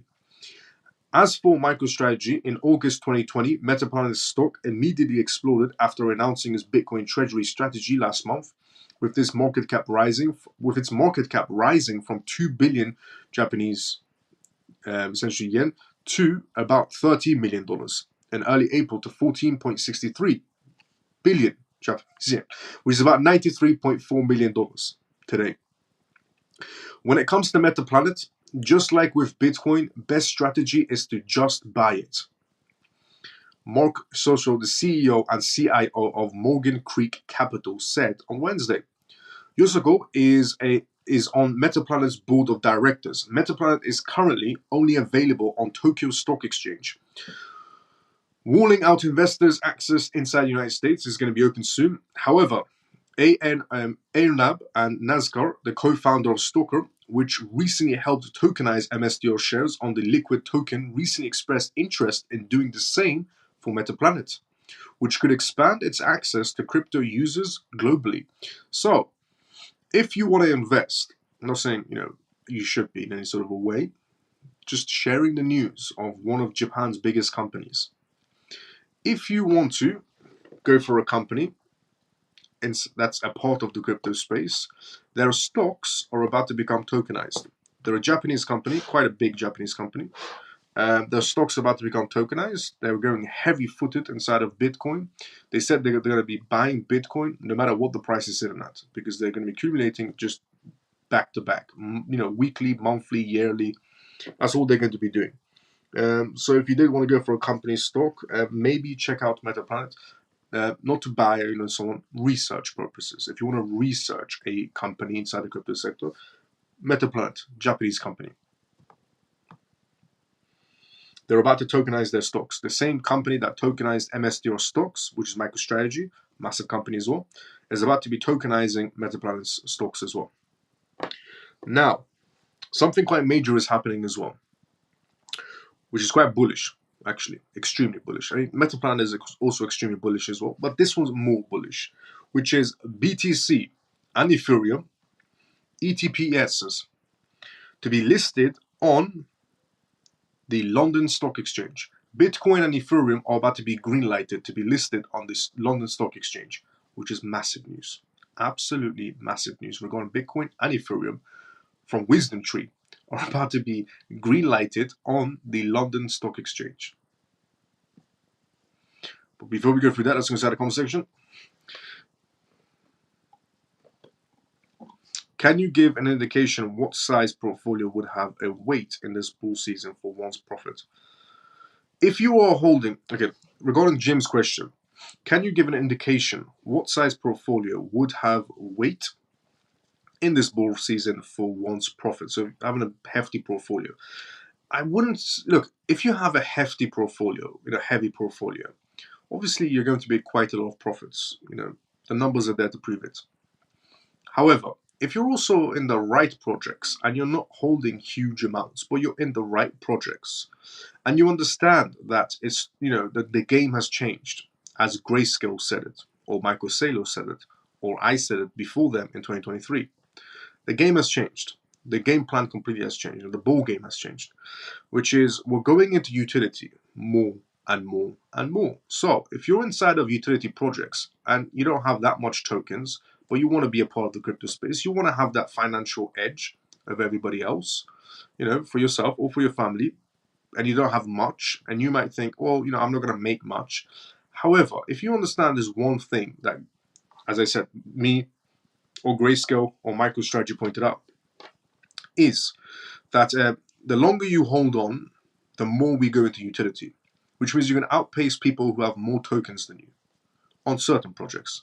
So obviously the zoo projects don't really matter. The legitimate ones with the big contracts, the ones that have actual utility purposes, the ones that are gonna bring that utility in, which they're bringing in day by day. There's a lot of testings going on, and we're getting closer to that launch dates for a lot of projects. Regarding all those contracts they've done over these years, we've been always hearing, Ripple made this partnership, or XDC made that partnership, or Ethereum with that partnership, AVAX with that partnership, and so we've been always, I've been sharing it, all the contracts that's been happening back to back. Those contracts are going to come to effect. Everything's going to be positioning itself. All these years, all those contracts, they're going to come into effect starting this year, some, and then the rest next year, and so on. But if you understand that the gameplay's changed and you're not in it for a quick profit, you can absolutely, essentially, if you hold on longer than everybody else, because the playing field has changed and you're basing it on utility. Let's say if somebody has, this crypto project. Let's say if somebody has this crypto project and it's like, he holds 10,000 tokens, and you hold the same project, but you hold 1,000 tokens of that same project. Now you might think, I have 1,000 tokens. This person has 10,000 tokens. I'm not going to make as much money as him. Incorrect, because if you understand that we're going into utility, and the project that you're in has many contracts, many licensings, and he's going to go into utility because he's working with banks and licensing and so on, you can outpace the person that has 10,000 tokens, because the person that has 10,000 tokens will sell at a certain price point and jump out. But because you have 1,000 tokens and you're smart enough to realize that the game plan has changed, as Grayscale said it, or Michael Saylor, or me, if you understand the game plan has changed and we're going to utility, you can outpace the person that has 10,000 tokens by just holding on. And when you reach a certain price point, borrow against the asset, go for the best ROI, pay it back, borrow against it again. And you never pay tax, by the way, when you do that. It's a very legitimate way. Use it as collateral, borrow against it, pay it back. You don't pay tax on debt. So you can outpace everybody. So it's not just about having that hefty portfolio. It's about knowing what to do next. And a lot of people still have this mindset inside the crypto space where we're still going to be in this 4-year cycle situation for the rest of the eternity. But a lot of people don't understand is right now, we're in the stage of regulations. Big things are happening in terms of regulations. We're in the stage of banks heavily involved. We're in the stage of institutions heavily involved. I mean, the big names, everybody knows who they are, and they're all involved. So if you understand that essentially we're in that stage, and that it's no longer about, a quick flip or, the cycle process. And the reason why the market isn't playing in historic patterns is because it's been disrupted. You can't be playing in historic patterns if the marketplace is disrupted.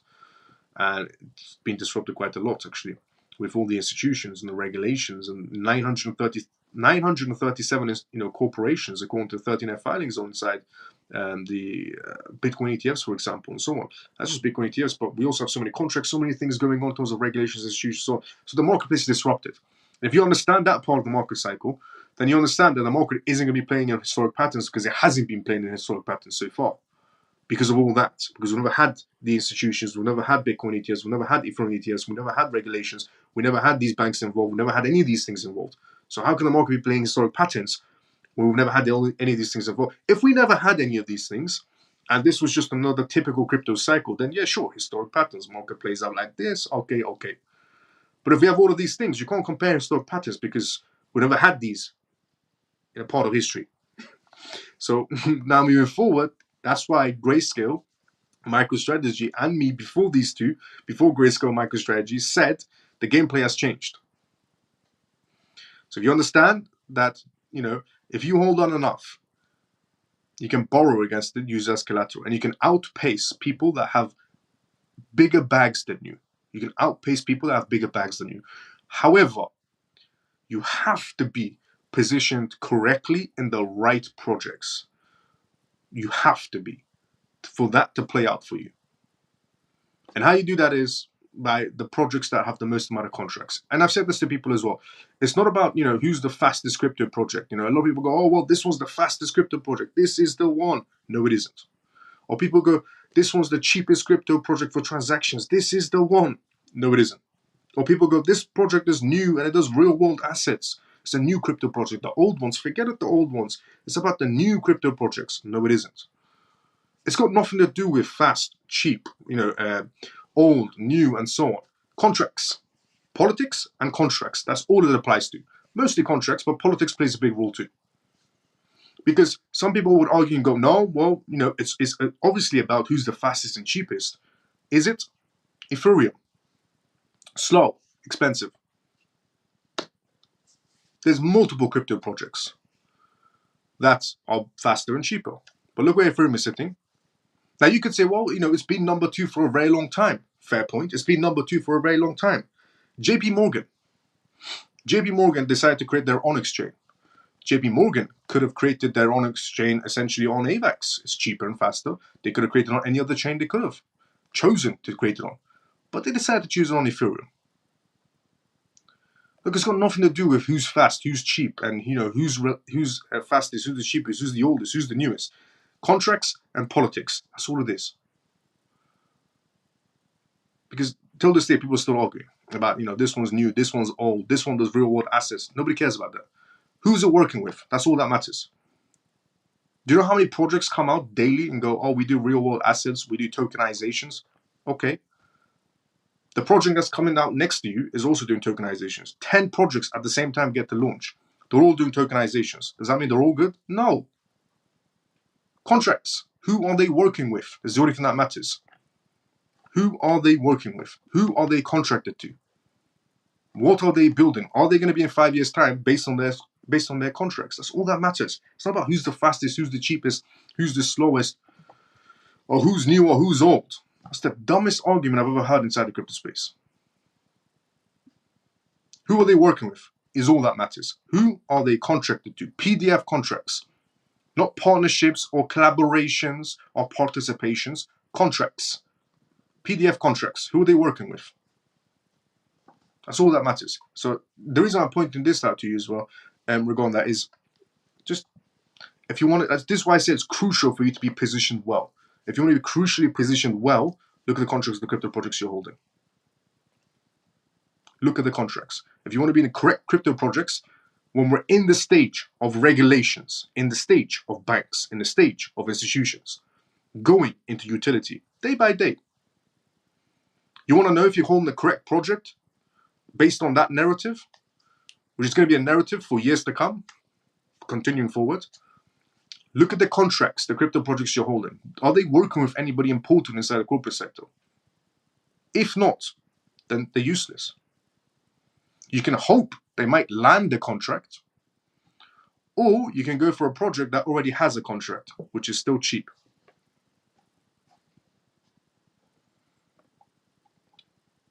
So it's crucial to position yourself well. The gameplay has changed.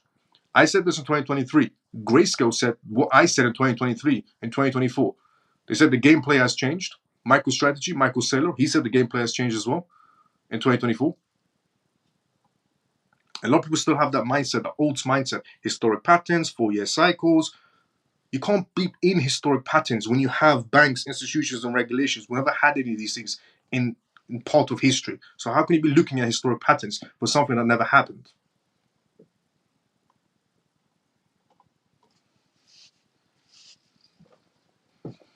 So that's what matters. Crucially position yourself. And how you do it? Contracts. Who's your crypto projects working with? And you might look at it and go, oh, well, this crypto project has 30 contracts, 30 partnerships, but the price hasn't moved. There's a reason. The price will move, but there's a major reason. And that's when I say it's about contracts and politics. The Biden administration has got him well covered.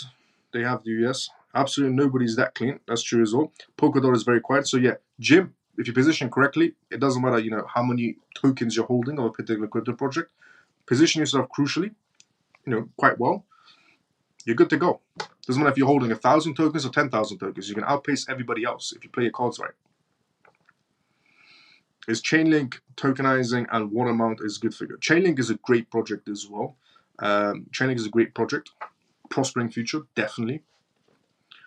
Even Miles the CMF, Mav, good to see you. How you doing? And Polkadot is very quiet. It is, I'll be honest. Chainlink is a very good project. Definitely one project to be looking into. Research-wise, Chainlink, yes. Based on your strategies, based on your research and expertise, what are the right projects? Financial projects. Two categories inside the crypto space. So Jim's question, based on your research and expertise, what are the right projects? There's two categories that matter the most inside the crypto project, especially now, moving forward. Before, not so much. I'll be honest, before, not so much. Before, crypto was on the fun cycle, the meme coin cycles, or going into the, AI cycle or the metaverse cycle. There was narrative. We've had so many narratives. We've had the meme coin narrative that keeps on coming for some odd reason. We've had the narrative of also, the metaverse where Sand token was doing well. At one point, Decentralized was doing well. Metaverse was this big thing. Gaming was this big thing. And then AI was this big thing. Now AI is coming back slowly again. But moving forward now, the narrative is a narrative that isn't going to be changing, because every narrative we've had is, jump from one narrative to another. But the narrative we are currently in right now, which a lot of people aren't paying attention to, is again, the regulations, banks, and institutions. This particular narrative isn't a narrative that's going to change suddenly and disappear into another narrative. No, this is the big narrative that everybody was waiting for, which is the money narrative. And it is not a narrative that's just going to be pushed to the side and a new narrative comes out of nowhere. No. The narrative that we're going to be stuck in for a very long time is the banks, institutions, and regulations, which means you want to be in projects that associate with those categories, that will do well because of regulations, not go against it. There's a lot of people inside the crypto space, oh, I don't like regulations, it's bad for the crypto space. Are you in it for the money or for your passion? Because you're in it for the money, then you should be looking into crypto projects that are good for regulations. But if you're in it for your passion, then sit on the sidelines. So, two categories I've always said play the biggest role. One, essentially, finance projects are going to play massive category. Banks, institutions, regulations. So finance projects. In other words, XRP, XDC, XLM, ACH. They'll play massively. They have licenses back to back. They're acquiring firms to get licensings. They have partnerships back to back. And ironically, this is when the Ripple case comes to an end. Just think about it. The Ripple case comes to an end when we're in the stage of regulations, institutions, and banks. What's Ripple's essentially clientele? What does Ripple need for a successful launch? Regulations, banks, and institutions. When does the case come to an end? at this particular time. Everything is coordinated inside the crypto sector. Everything is coordinated inside the corporate sector. Because I'm from the corporate sectors also. I fully understand everything is coordinated in some sort of movements. Politically positioned, let's say, for example. But yeah, the finance project, the finance category is number one. The money side of crypto. Money going digital, number one category, without a doubt. Money makes the world spin, not gaming or AI or metaverse and so on, even though they're great categories, but that don't make the world spin. Money makes the world spin. So that's always the number one category. So money going digital, number one category. Finance projects. And tokenization also falls under the finance category. It's just a new avenue stream. 2, data. Data plays the biggest role as well. Going inside of a digital world, data is key. It's like pretty much the next oil. Everything relies on data. AI relies on data. Gaming, data. Web3, data. Logistics, data. There's a lot of companies now, hiring out for data, essentially data purposes. But social credit systems, data. Everything relies on data in a digital world. So 2 categories will play a massive role. 1, finance will play a massive role. 2, data category will play a massive role. Those are 2 categories you want to be looking into the most, and how you figure out which crypto project is the best to research in terms of those 2 categories. Contracts. Who are they working with will give you the biggest yes or the biggest no when it comes to that crypto project. Don't look at the price point. Look at the contracts. Look at the moving contracts, the development contracts, the testing contracts that's still going on. Look at those. That's all that matters. Who are they working with? Who are they contracted to? What are they developing for that particular firm? Are they going to be in 5 years, 10 years, 20 years? Hello, Miles. How are you? Love for beauty. Good to see you. How you doing? So, Jim, that's what matters essentially. As you would say, get to a certain point and then change the rules. Law, yeah, but it's not for the weak-minded. I do say that, but that's not for the weak-minded. Can you please hit the like button for CMF? Let's go, Denise. What people don't understand about institutions is that they are the reason BTC saw a new alternate before the halving. Exactly, it is. A lot of people still to this day inside the crypto sector will say essentially that the corporate section, people still to this day would say the Bitcoin ETFs, the retail section pushed the Bitcoin retail, the retail section pushed the Bitcoin ETFs up. The people that say the retail section pushed the Bitcoin ETFs up don't understand economics. They've never understood economics. They don't understand how the corporate sector works. Because if you did, you would look at some data instead of babbling on. If you look at the data, there's 937 corporations that have filed in their 13F filings to the SEC. They are all holding Bitcoin ETFs because they had to file that document because they're holding Bitcoin ETFs. One of them is holding $2 billion worth of Bitcoin ETFs. The corporations are the reasons Bitcoin reached new heights, not the retail section in Bitcoin ETFs. So yeah, it's true. Which has never happened before, so that's proof that historic patterns don't apply anymore. Facts, what Camel just said, which is proof that historic patterns don't apply anymore. Because nobody saw that coming inside the crypto sector, except kind of me. When I told everyone that when that happens regarding Bitcoin ETFs and so on, I said, when you have more institutions, more executives, more CEOs and so on, more hedge funds inside the crypto sector, expect a lot more money is what I said before the ETFs. I expect a lot more money, but also expect a lot more manipulation. Expect a lot more money, but expect also a lot more manipulation is what I said. And then when everybody was going, and I was right, by the way, but when everybody was also going essentially against the whole ETF situation, and also everybody said, Bitcoin is going to go to $25,000 or $15,000. Institutions won't buy $25,000. Institutions won't buy $30,000, $40,000, $50,000, $60,000 BTCs and so on. I said, yes, they will, because you don't understand how much money is actually spinning around the world. And you're not from the corporate sector, so you have zero clue. And I was right again. Institutions were buying $40,000 Bitcoins, 50, 60, 70. MicroStrategy was buying at any price point. MicroStrategy was selling off his stocks. Michael Saylor was selling off MSTR stocks, just buying at any price point.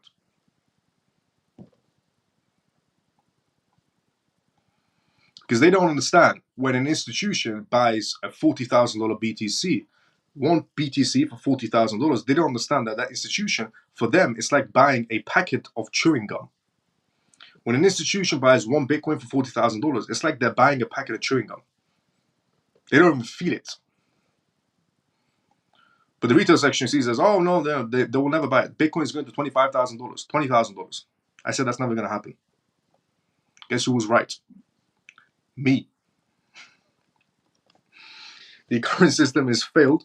Efficiency and actually being better is no longer valued. Profits and consolidations of wealth to the 1% is the only goal of the imperialist capitalism, which I agree with, Guido. But you could be inside of that category as well, if you play your cards right. Lock your positions on NEAR. NEAR is an amazing project as well. AMG. NEAR is an amazing project as well. Data or money? Facts, JP. Let's go. What are relevant data projects that could perform well? AR is great. AR in terms of a data project, amazing. CoinMove is holding the most amount of Bitcoin. No, CoinMove is holding the most amount of XRP.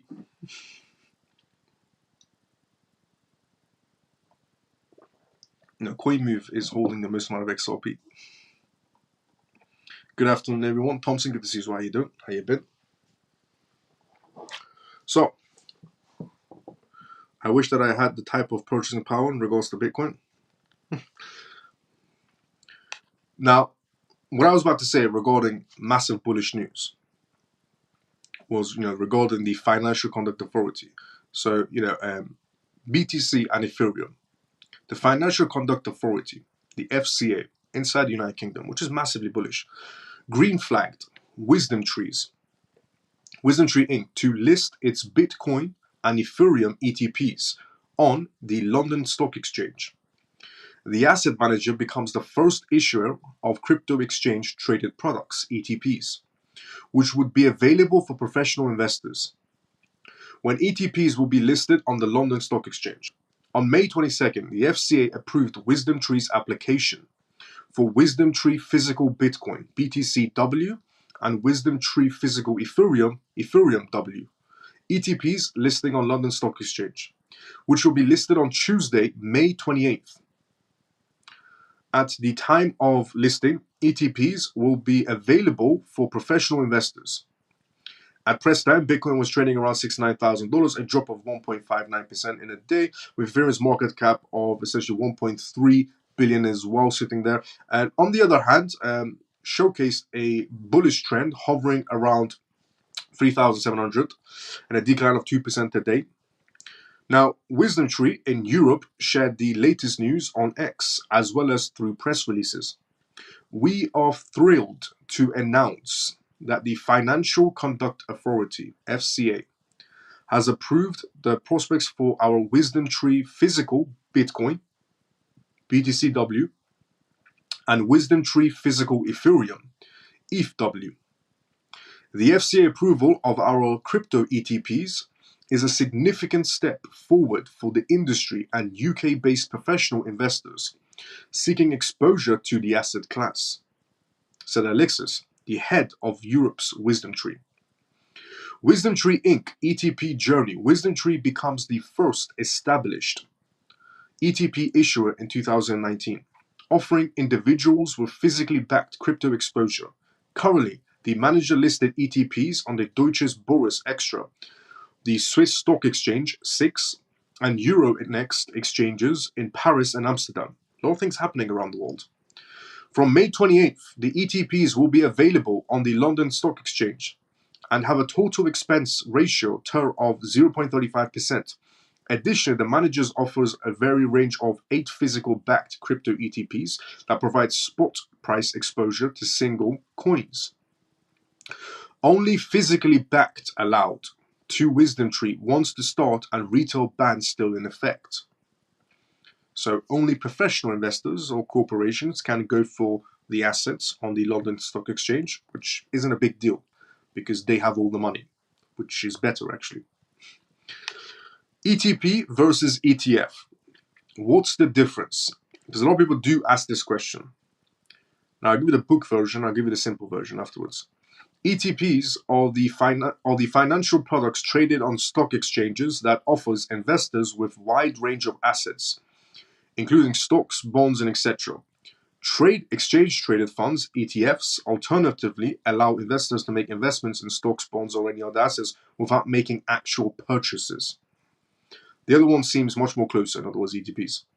In simpler terms, ETFs are a specific type of ETP that track an underlying index and can be traded on an exchange throughout the trading day. And the next news to go on tonight's live show is this. A stubborn blockchain called Europeum will be launched by EU countries. EU countries are about to be launching something called Europeum, their own blockchain. But what has happened regarding the ETPs, for the first time ever, green-lighted in the UK by Wisdom Tree, by the FCA. May 28th, opened their doors. Big news. Absolutely big news.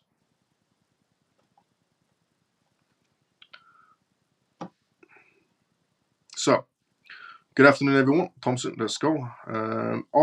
We know. And what happens now regarding the Fit 21 bill? Well, the Fit 21 bill has to get one more green light for effective movements, but the CFTC could stop, positioning themselves to get the ball rolling, or both. Now, the sovereign blockchain called Europeum will be launched by the EU countries in an effort to wean itself off of technological resilience on comparable American services. So the EU wants to move away from American companies and start coming up with their own blockchain ventures. The European Union has developed its own blockchain. The new blockchain technology will make it possible to trace the origins of. Now, you might be thinking, "Oh no, they're not going to be, using particular crypto projects." No, they're actually going to be. It's for food. The new blockchain technology developed by Europe will be possible for it to trace the origins of food items while keeping private information and intellectual property safe from the eyes. When Europeum is fully operational, European values will, from all types of aspects of people's and companies' lives, will be on it, essentially. Michael, Belgium's Secretary of State for Digitalization, explained that the country needs to build its own independent infrastructure soon, so it can stop relying on American tech giants like Amazon Web Services. 10 member states of the European Union, including Greece, Italy, and Poland, have committed to providing technological and financial support for the launch and maintenance of Europeum, according to the European Digital Infrastructure. Digital euro won't be able to supplement cash, but it will reduce EU resilience on non-European payment systems, according to the president of Deutsche Central Bank, DNB.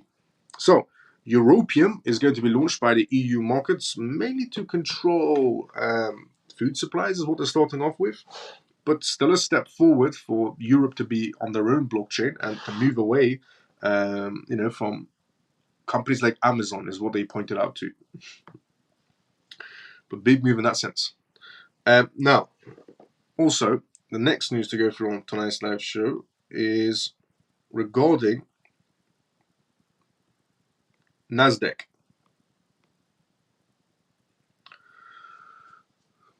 Nasdaq submits updated forms for BlackRock's Ethereum ETF. Okay, so Nasdaq submitted updated forms for BlackRock's Ethereum ETF. Exchange Nasdaq Stock Market LLC has submitted an updated 19B4 for BlackRock spot Ethereum exchange traded funds, and more amended filings are incoming.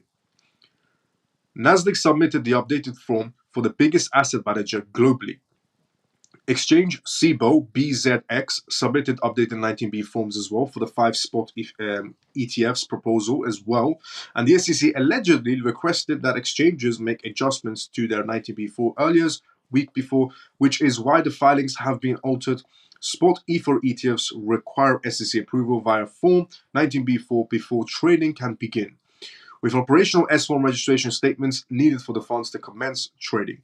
Regarding staking and its intentions to essentially exclude it, Nasdaq has essentially included wording in its most recent filings that it is comparable to the revised 19B4 filings. Now, Neither the trust, nor the sponsor, nor the E4 custodian has defined below, nor any other person associated with trust will directly or indirectly engage in action, whether any portion of the trust ETH becomes subject to Ethereum's proof of stake validation or is used to earn additional ETH or generate income or any other earnings, according to the filing.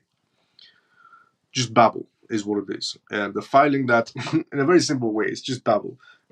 What they did with the Ethereum filings with the Nasdaq is they prepared themselves for that potential green light to come. Which, when we've seen a Nasdaq move about, it's getting interesting regarding Ethereum ETFs. As Nasdaq is moving about, it's definitely getting interesting. Is that green light going to be a possibility still? I mean, it's an outcome. I've always said, even a few nights ago, somebody asked me, the Ethereum ETFs, is it possible for a green light? I said it's an outcome. It's definitely an outcome. But also the other outcome is, no, and the other outcome is postponed. But Eric has been correct so far. 75% is what he's moved these numbers to. He's been correct in the past, Eric. And I said, what's the chances of Eric being correct again? Quite high. That's why he's moved to 75%. And also, I think I was one of the few people that stood by Eric's verdict, but I counted as an outcome because a lot of people, even for the Bitcoin ETFs, said it's a nothing burger, it's never going to happen. And then Eric said this, and I stood by Eric's opinion, and I said we could definitely consider as an outcome. And Eric was right. Bloomberg ETF analyst Eric was right. So, also, multiple bills were passed today. One of them was the CBDC bill, which was, the Biden administration seeks China-style CBDC and warns U.S. congressmen. So obviously the CBDC bill today got, essentially cancelled out, let's say the anti-CBDC bill.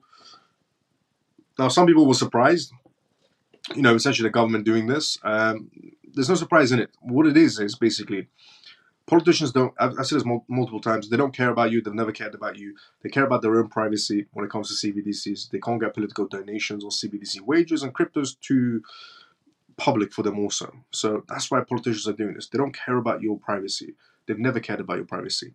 But they'll use that as a factor to try to get rid of this bill regarding CBDCs. They're doing it so their own donations don't come up on CBDC wages because they work for the government, which means their wages will be CBDCs. And some people say, well, they can use crypto. Well, they can, but that's also public as well. So it's going to be very difficult for them to make money. So effectively, the only reason somebody becomes a politician, let's just be honest, the only reason somebody will become a politician willingly is either to make change, which never happens. Never happens. It's very rare, 1 in a billion. The other reason why people become politicians, to live off taxpayers' money, essentially. 2 reasons why I become a politician. 1, to make a change. 1 in a billion case, 1 in a billion scenario, for somebody to actually come into politics and change something. Now, the other scenario, which is the majority of politicians, to just live off taxpayers' money.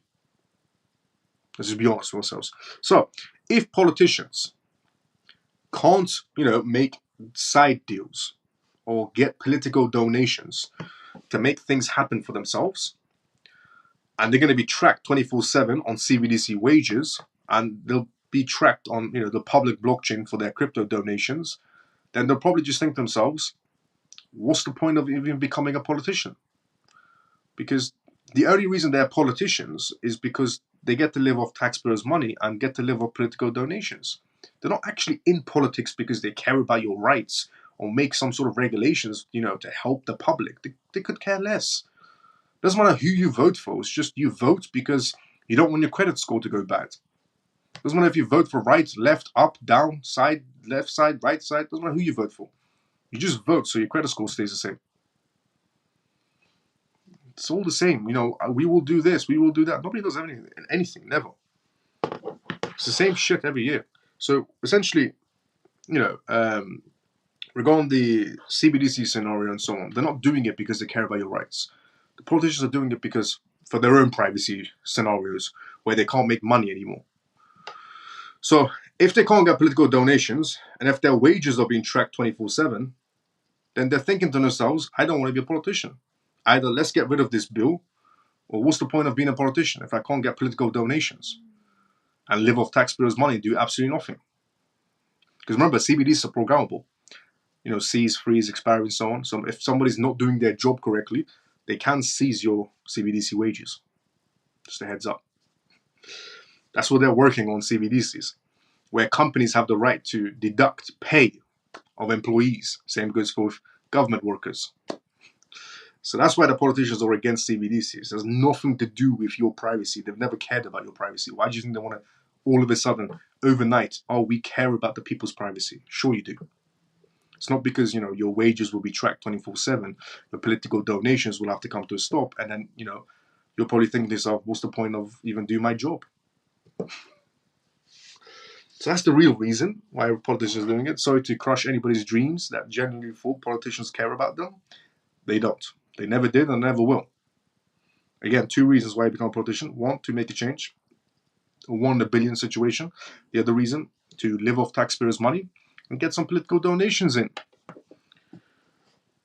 Now, and regarding the CBDC scenario, the Biden administration, I said this in 2023. I said in 2023 on this live show, I said that every country will become China, essentially. They're leading towards China regarding censorship and, regarding CBDCs and wallets and social credit systems. They're all playing in the factor. But I said every country will become another version of China, essentially. China's like a test ground for this whole digital scenario. And congressmen have decided to basically state what I stated in 2023. So the Biden administration seeks China-style CBDC. I said this in 2023. And fast forward to 2024, congressmen are saying this now. And warns US congressmen, where Biden is trying to make the US look like China. Who saw that one coming? And it's not just the US that will turn into it, it's everywhere. Every country will be going through this stage. If you want to look where your country is headed, just look at China. When China's doing CBDCs, you're getting CBDCs. And I said all of these things before anybody announced CBDCs, before any country announced CBDCs except China. I said everybody's going to, follow the same footsteps. CBDCs, if they do it, we're doing it. If they do CBDC wallets and so on, offline payments, we're doing it as well. They do social credit systems, we're doing it as well. They do anything regarding censorships, we're doing that too. Every country is doing it. So the Biden administration efforts to develop a central bank digital currency, CBDC, have come under scrutiny, as Congressman Tom Emmer warns of a potential dangers to American values and privacies. American values and privacies. What they meant to say was politicians' values and privacies, not American values and privacies, politician values and privacies. In a speech to the House of Representatives, Tom Emmer expressed concerns that the administration is itching to trade Americans' rights to privacy for a CCP-style surveillance tool. No. Again, obviously they're doing it to everyone, but again, they're not worried about the public. I don't know why they keep on putting Americans. The word Americans should be swapped out for politicians. They're itching to trade, essentially, politicians' rights to privacy for CCP-style surveillance tool. Americans is obviously in the play, but you don't care about the American people, so why pretend? Tom Emmer emphasized that CBDCs are vastly different from decentralized digital assets like Bitcoin. There's the genius to figure that one out. Tom Emmer emphasized that CBDCs are vastly different from decentralized digital assets like Bitcoin and Ethereum and so on.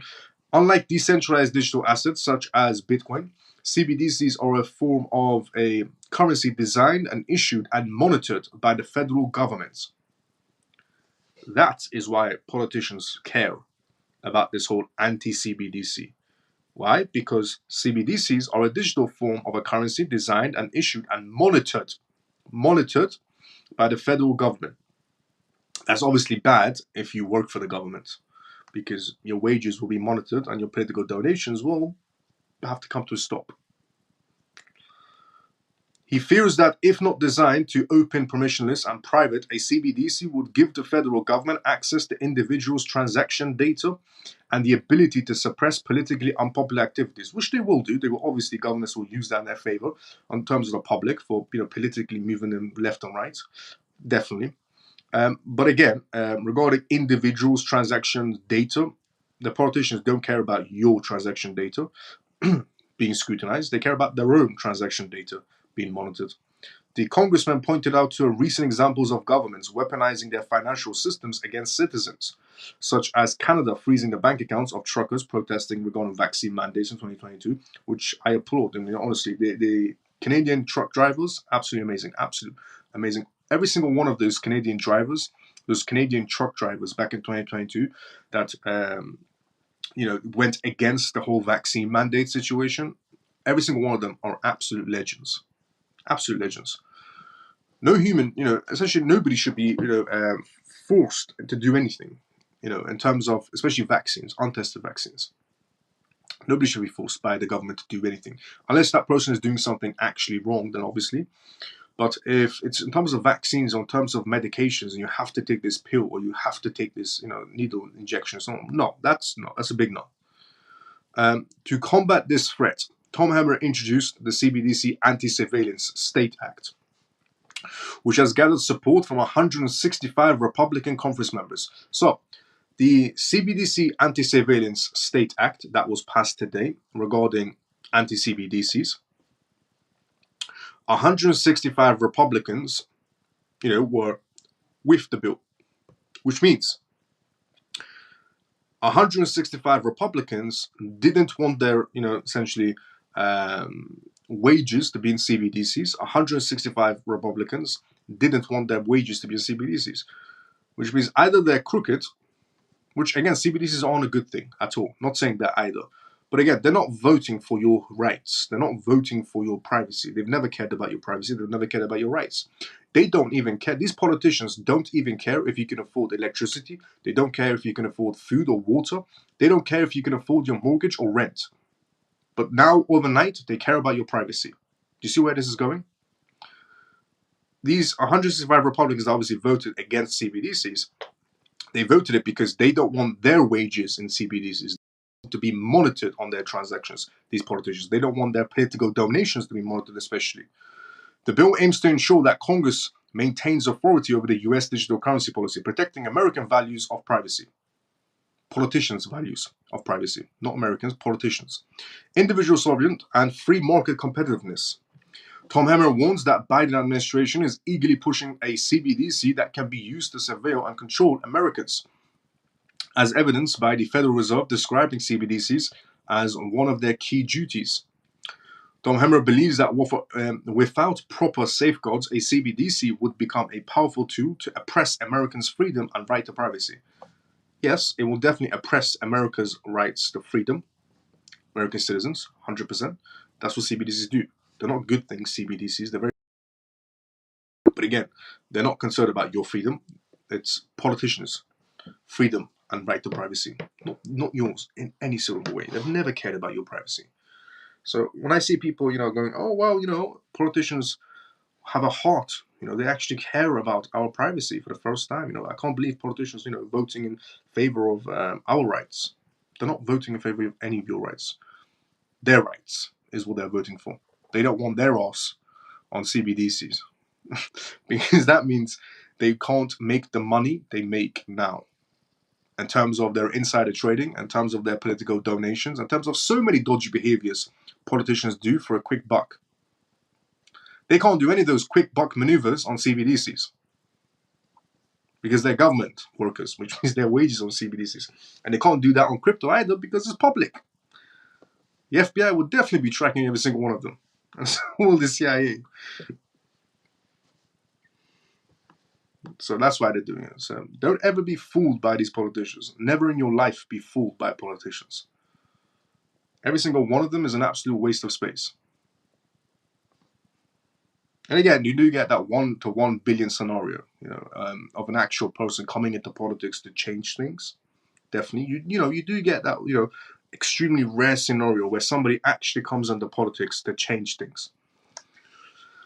But about 99% or 99.9%, they're just there for, you know, a quick buck, a wage, and to do absolutely nothing. And then when their term comes to an end, they still get paid from taxpayers. It's like a paid vacation 24/7 being a politician. You don't do absolutely nothing when you go to work. And then when you do leave work, as in retire, you still get paid. And you do absolutely nothing.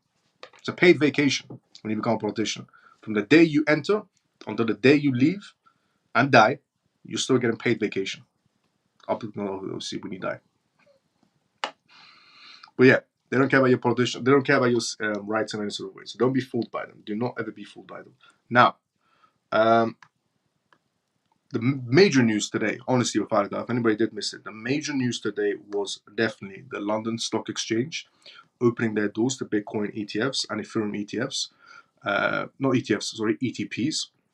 The London Stock Exchange greenlighting essentially a wisdom tree regarding Bitcoin ETPs and Ethereum ETPs. That's major bullish news regarding the London Stock Exchange doing this. One is wisdom tree, two is Bitcoin and Ethereum ETPs. Major news. So the news that we read from tonight's live show was Nasdaq regarding what's going on Nasdaq in terms of the submitted files for the Ethereum ETFs. We went through the CBDC Biden administration scenario of the Surveillance Act that just passed. And we talked about the European, which is also big news. The EU's coming up with their own blockchain, which is quite massive. So the EU coming with their own blockchain, and also the London Stock Exchange scenario was quite massive. That one's bullish. The European situation, let's see how that one plays out. But the London Stock Exchange news was definitely bullish for the entire crypto space. And the FIT21 bill was obviously bullish as well. The MetaPlanet news went from tonight's live shows over on Japanese MetaPlanet, going headfirst still into Bitcoin transactions. That's massive news as well. MetaPlanet is still on their goal of buying Bitcoin no matter what price point it's sitting at. It's going to be helping the momentum of the movement. Then we talked about the lawyers' opinions regarding Ethereum ETFs, and this particular lawyer did point out some good things regarding things to look out for regarding Ethereum ETFs. Then we talked about the Protherium situation as well, and how Congress is now requesting information from Gary Gensler on where he exactly stands on Ethereum. Is it commodities or is it securities, or is it half and half? Then we talked about Coinbase CEO giving his perspectives on the FIT21 bill that just passed, which he says is a historic moment, which it is. It's definitely a historic moment regarding the Bitcoin FIT21. Regarding the FIT21 bill that just passed, it is a historic moment. There's still part two left, but it's definitely a historic moment. Then we talked about the House Representatives, and then we talked about essentially the SEC scenario of, the SEC, Gary Gensler being left by himself right now, and he's still trying to quote as he knows what he's doing, but he really doesn't. Then we talked about the UK election, how the UK election is going to play a part inside of cryptocurrencies. And then we talked about Binance.US, who got their license back from Florida, which is good news for Binance US and good news for the market space. Then we talked about Gala as well, and Gala's co-founder confirms hack. The hack situation that happened, apparently it was an inside job regarding Gala, but everything's fixed. Then we talked about WorldCoin essentially getting kicked out of Hong Kong. So the bullish news of tonight, without doubt, was one, the London Stock Exchange listing ETPs regarding Bitcoin and Ethereum from Wisdom Tree, greenlighted by the Financial Conduct Authority, mainly because the Financial Conduct Authority said they don't want to do ETPs, and now they changed their minds. So that means ETPs, next ETFs. So massive news regarding London, absolutely bullish. The second amazing news was regarding MetaPlanet, 50% rise, still buying Bitcoin back to back. A lot of corporations are doing that. The third news was regarding European, regarding the EU launching their own blockchain. Massive news in terms of adoption rate. So, if you did tune in late, those are the news that we talked about. That was the gist of it. Obviously, if you want a much more fuller version, rewatch the live show. Every live show is pre-recorded essentially. Straight after I end the live show, it posts the live show we just did right now. So if you enjoyed this live show, you're watching it for the first time ever, drop a follow, drop a like. If you're watching us on X, drop a follow, drop a like. And if you want, retweet the live show as well. If you're watching this on YouTube, drop a follow, drop a like. As one tune to every single night, I do this live show every single night. We talk about recent news that's happening around the world. We talk about cryptocurrencies. We talk about CBDCs. We talk about blockchain in general, technology, AI, regulations, politics, everything that plays in together. We talk about it. And we do Q&As as well, which means you ask the questions, I give you the answers, and I read everybody's comments one by one. So if you enjoyed this live show, drop a follow, drop a like, and tune into it every single night. This live show starts at 11:25 p.m. UK time every single night. You can tune into it. So So, if CBDCs works in this way, do transparent politics live? Must you think about that? Yeah. Good night, Miles and CMF. Thank you for all the news. JP, see you tomorrow, but same time as usual. Good night, Miles and CMF. Carol, see you tomorrow, sometimes as usual as well. Camel, see you tomorrow, sometimes as usual as well. Good night, brother. Let's go, Camel. Good night, Miles and CMF. Take care and see you tomorrow. Mike, see you tomorrow, but same time as usual. How long will it take the Senate to pass the bill? It could take months, or it could be in January. Good night, Miles and CMF. See you tomorrow. Orphan, see you tomorrow, sometimes as usual as well. It could take months, or January is what they're aiming at. So, CMF, I was just reading the comments. So if you're watching this for the first time ever, drop a like and tune into it every single night. I will see everybody tomorrow. Same timing as usual. Everybody have a great day or a good night, depending on where you are around the world. CMF, see you tomorrow. Same time as usual. Everybody have a great day or a good night, depending on where you are around the world. Good night, Miles and all. CMF, ready forever. See you tomorrow, same time as usual as well. See everybody tomorrow, same time as usual. Have a great night or a great day, depending on where you are around the world. See you tomorrow. The Senate could take. We'll leave it for JP. JP, the Senate could take. Good night, Miles. See you. Caleb, let's go. See you tomorrow, same time as usual. JP is about to type in something. Go for it, JP. The Senate could take. That's it. JP. I think JP is going to say months or years.